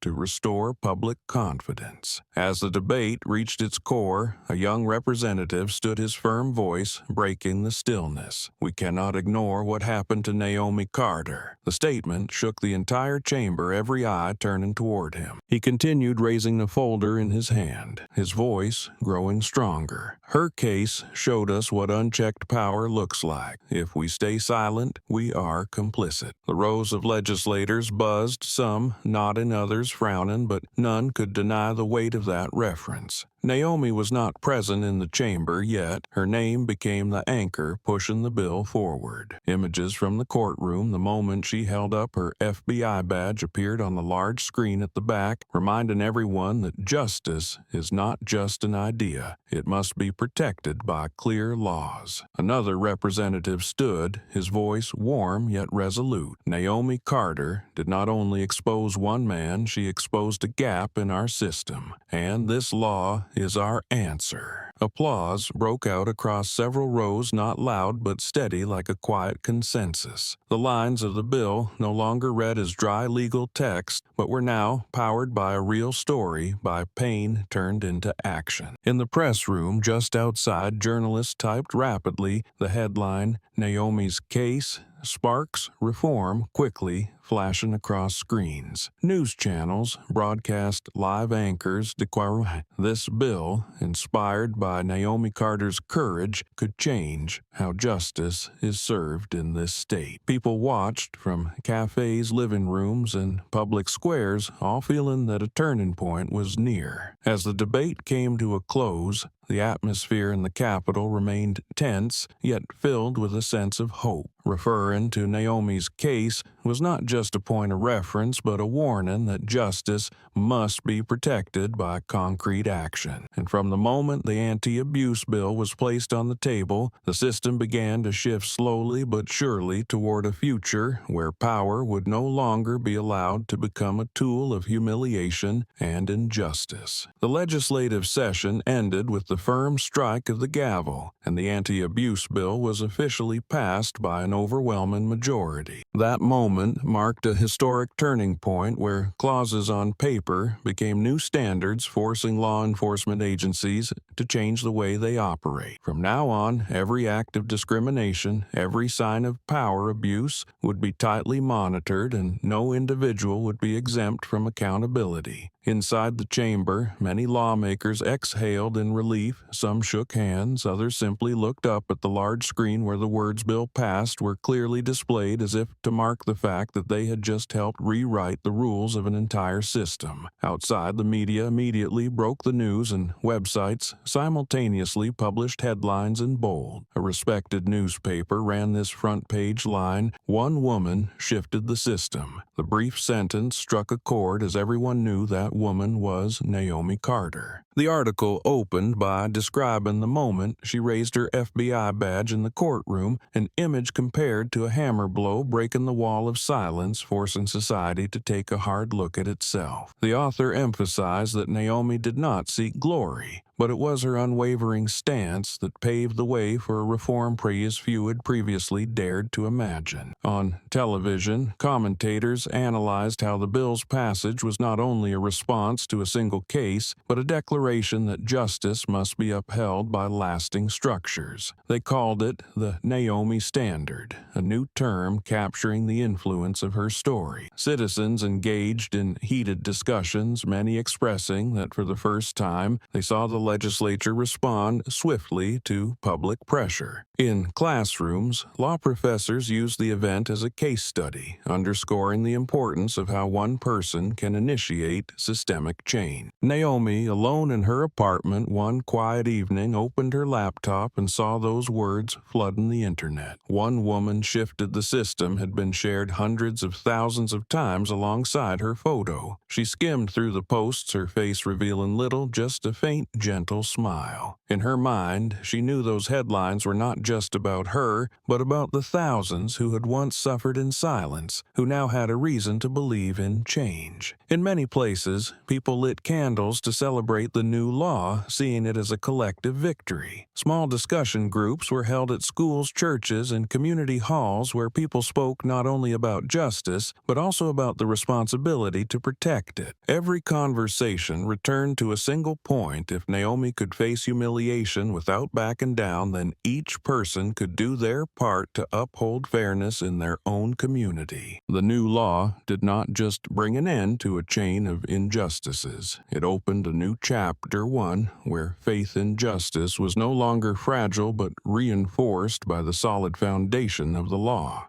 In the quiet of a small apartment, soft light from a desk lamp spilled downward, separating the space from the noise outside. Naomi Carter sat at a simple wooden table, her gaze distant, her hand gently placing her FBI badge on the surface. The badge reflected a faint golden glow, compact in form but immeasurably heavy in meaning. To outsiders, it was just a piece of metal, symbolizing authority, but to Naomi it was proof of a long journey marked by wounds and resolve. She sat still, looking at it, as if speaking to memories that never truly faded. On Naomi's hand, a long scar stood out under the light. She slowly turned her wrist, letting it catch the glow, highlighting every wrinkled line where the skin had once been torn. That scar brought back days when she was treated as less than when cruel words cut deep into her dignity. It wasn't just a mark from one moment of pain, but a witness to the endurance and resistance that followed. Every time she looked at it, Naomi remembered the cold eyes of those who thought they had the right to define someone's worth, and she remembered that from those moments she learned how not to fall. Naomi exhaled softly, leaning back into the chair, allowing the past to rise in layers. She saw herself being dragged up the courthouse steps, harsh lights glaring, mocking laughter echoing in the heavy silence of the crowd. Those images had never left her, but they no longer made her tremble. Now, each humiliating memory became part of the strength within her. Rather than avoiding them, she chose to face them to remind herself that true power isn't in erasing wounds, but in standing tall while still carrying them. The room was quiet, marked only by the steady ticking of a wall clock. Naomi opened a drawer and pulled out a worn notebook. She flipped through the pages, each line capturing thoughts from her hardest days when justice felt impossibly distant. She touched the words like she was touching her own spirit, then paused at a blank page. Her fingers trembled slightly as they held the pen,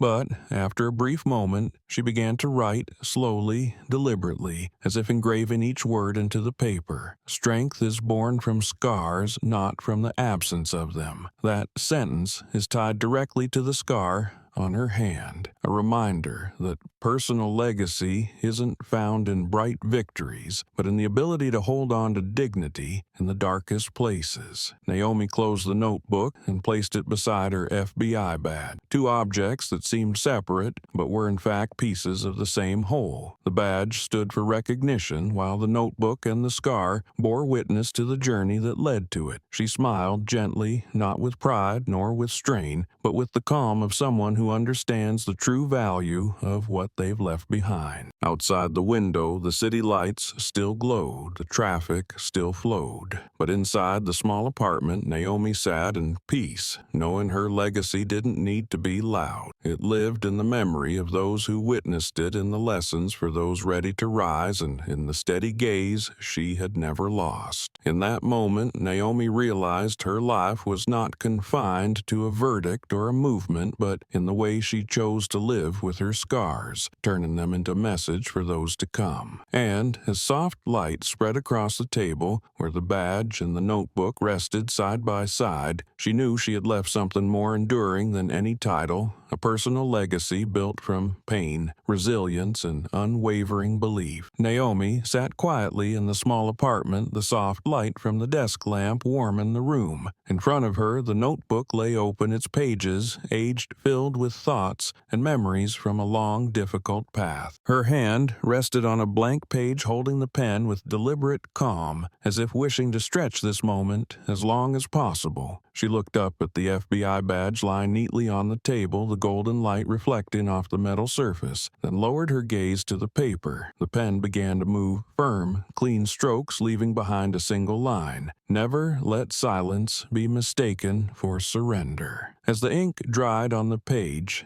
Naomi studied the words she had written, her eyes steady with resolve. To her, it was more than a sentence. It was the sum of everything she had fought through and survived. Her silence had once been mistaken for defeat, but it had turned into a sharp weapon, exposing those who misused their power. She knew how these words were not only for herself, but for the generations to follow, a reminder that patience is never the same as surrender. Naomi leaned back gently, her eyes no longer tight like they had been during the days of facing the public. She let her mind drift through the memories from the contemptuous stares in the courthouse hallway to the roar of voices when she held up her badge to this quiet moment where she allowed herself peace. The images overlapped, but instead of pain, they left behind a kind of warmth, as if every wound had become part of the strength she now carried within. Outside the window, the city lights shimmered in the night, each lamp like a star in an unbroken chain. Naomi looked out and saw a world still in constant motion, where some were still oppressed and others still brave enough to rise. She thought of the students who cried hearing her speak of the children holding signs bearing her name, and of those who had never heard of her but would find strength in the words she had just written. In the quiet space,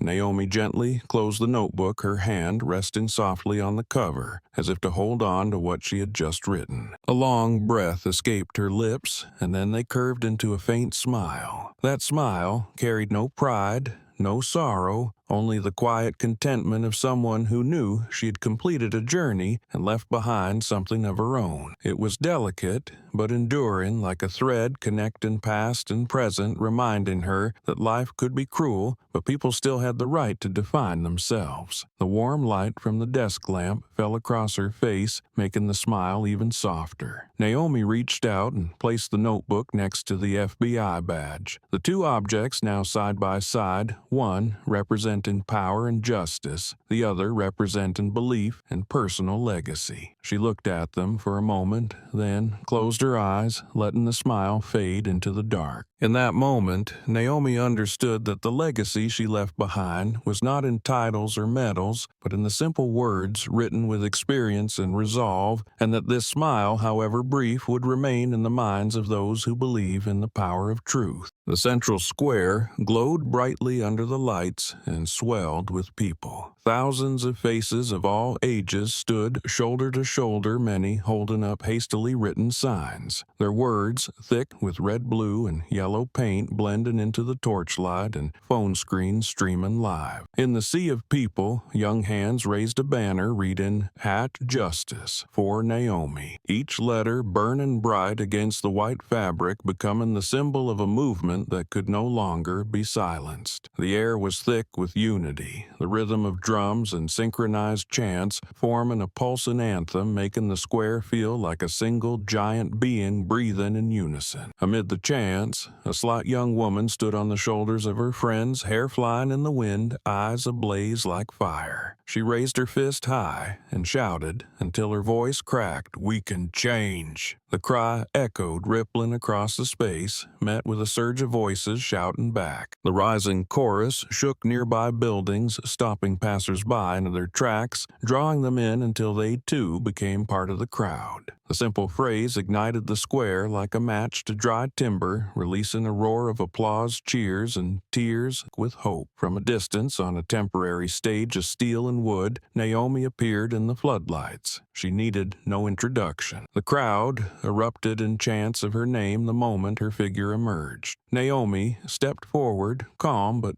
resolute, her gaze steady as she surveyed the sea of people, pausing for a moment to let her heartbeat align with the thousands waiting before her. Flags waved, banners trembled in the breeze, all confirming that this journey had gone far beyond a courtroom. It had become a wave of change sweeping through the community. Naomi took the microphone, her voice low, firm, not raised yet strong enough to carry across the square. She repeated the words that had become a legacy: "Silence can be power, but never let it be mistaken for surrender." The crowd erupted, thousands of hands clapping in unison, many overcome with tears at hearing those words again in this setting. Naomi looked out over the crowd and continued, her voice like a promise. "We stand here, not for one case, not for one woman, but for the dignity of us all." Her words lifted into the air, joining the electric chants etched even deeper into the memory of everyone present that night. Young people stood shoulder to shoulder, hand in hand, raising signs high as they sang impromptu chants created right there on the street. A group of students brought portable speakers blasting fast and dramatic background music that added to the rising energy. Elderly people sitting on benches toward the back smiled, nodding along, their eyes glowing with pride. Everyone understood that this was no longer just Naomi Carter's story. It had become their own. The story of a generation determined not to accept silence in the face of injustice. Naomi quietly watched the surging crowd from the stage, a calm smile on her lips. She knew the road ahead was still long, the challenges not yet over, but this moment was enough to affirm that change had begun when the young girl cried out once more. "We can change!" The entire square thundered in unison. "Yes, we can." The chant echoed into the night sky, carried beyond the square, down every street, and into the rhythm of the entire city. And in that roar, Naomi understood that her final message had become a collective torch, ensuring that from now on, truth and justice would always find their way into people's hearts. Naomi stood still on the stage, her eyes sweeping across the dense crowd filling the square. The chants still rolled like waves, flags fluttered, signs waved, and phone lights glowed like stars. But in her mind, everything suddenly fell quiet, as if the world had slowed to a single steady breath. Her gaze no longer held tension, nor any trace of anger or pain, only the peace of someone who had weathered the storm and no longer had to fight alone. She looked at each young face, shouting, each pair of hands clasped tightly, and felt a deep sense of calm, knowing that justice was no longer distant. It was fully present in this moment. A faint smile curved on Naomi's lips, so subtle that no one in the square could see it, yet strong enough to warm her heart. She remembered the path she had walked from the days she was dragged outside the courthouse under scornful eyes to the interrogations where Briggs screamed to the moment she raised her FBI badge and the courtroom erupted. Each part of the journey left scars, but now those scars were no longer burdens. They were proof of her endurance. Naomi felt herself becoming part of something larger, where her personal story had merged with a collective voice, turning shame into pride, resistance into legacy. Drums echoed from the far end of the square, their steady rhythm blending with the chant, "Justice for All," rising toward the stage. Naomi took a deep breath, letting the sound fill her chest. She knew this was not just support for her, but a declaration from the entire community that they were ready for change. Her gaze softened, looking out at the sea of people, not with the eyes of someone at the center, but as an ordinary person standing within a shared belief. That belief had transformed her from a victim into a symbol, from someone dragged through humiliation to someone hailed as a light of justice. Inside Naomi, overlapping memories suddenly aligned into a clear path. The beginning was the cold steps where she had been shoved. The end was the blazing square where thousands chanted her name. It was a journey from helplessness to resilience, from fear to conviction. And now, looking back, she realized that every painful moment had not been wasted because they opened the door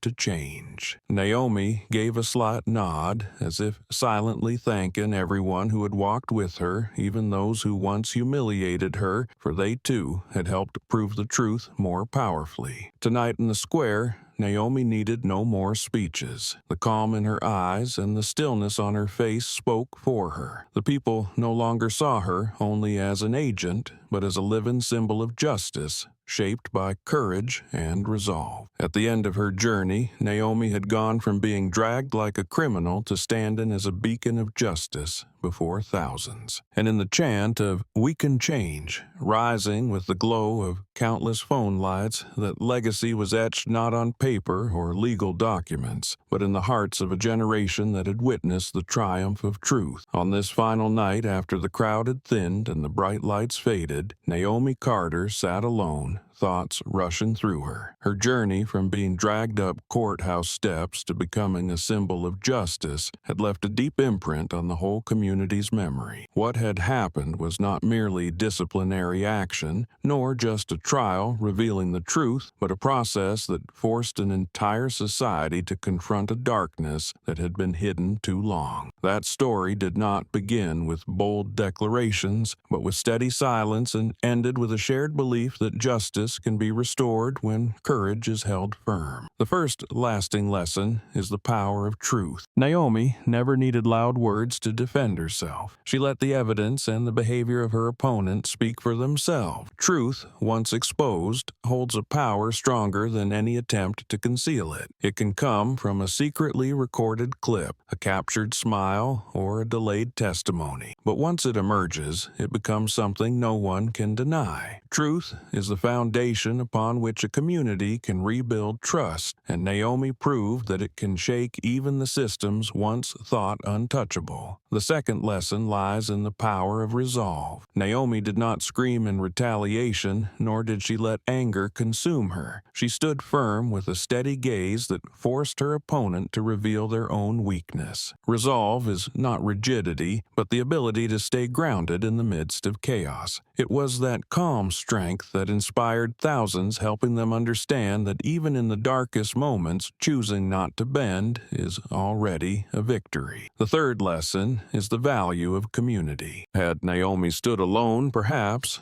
the story would have ended quietly. But when the clips were shared, when thousands raised their voices online and in the streets, justice stopped being a personal burden and became a collective demand. That shared strength was what brought down a police officer who once believed himself above it all. Justice is not a gift handed down. It is the result of people willing to stand up and say, enough. Finally, the greatest lesson is the legacy each individual leaves behind. Naomi never set out to become a symbol, but her actions became a guiding light. When she wrote in her notebook, "Never let silence be mistaken for surrender," it was not just a reminder to herself, but a message to everyone who has ever faced injustice. Her legacy is not in a title, but in the unwavering spirit that inspires others to keep walking. Each person who dares to stand tall can leave behind a legacy, however small, that still sparks hope in someone else. Looking back on the entire story, from being dragged in shame to standing in a square as a symbol of justice, Naomi's journey was one of scars and light. Her story is a reminder that no humiliation defines a person's worth, that silence can be a form of strength, and that a united community can transform an entire system. These seemingly fragile truths became the very foundation for progress, and the reason why the name Naomi Carter will continue to echo as a reminder that justice never disappears. It simply waits to be awakened by those brave enough to face the dark.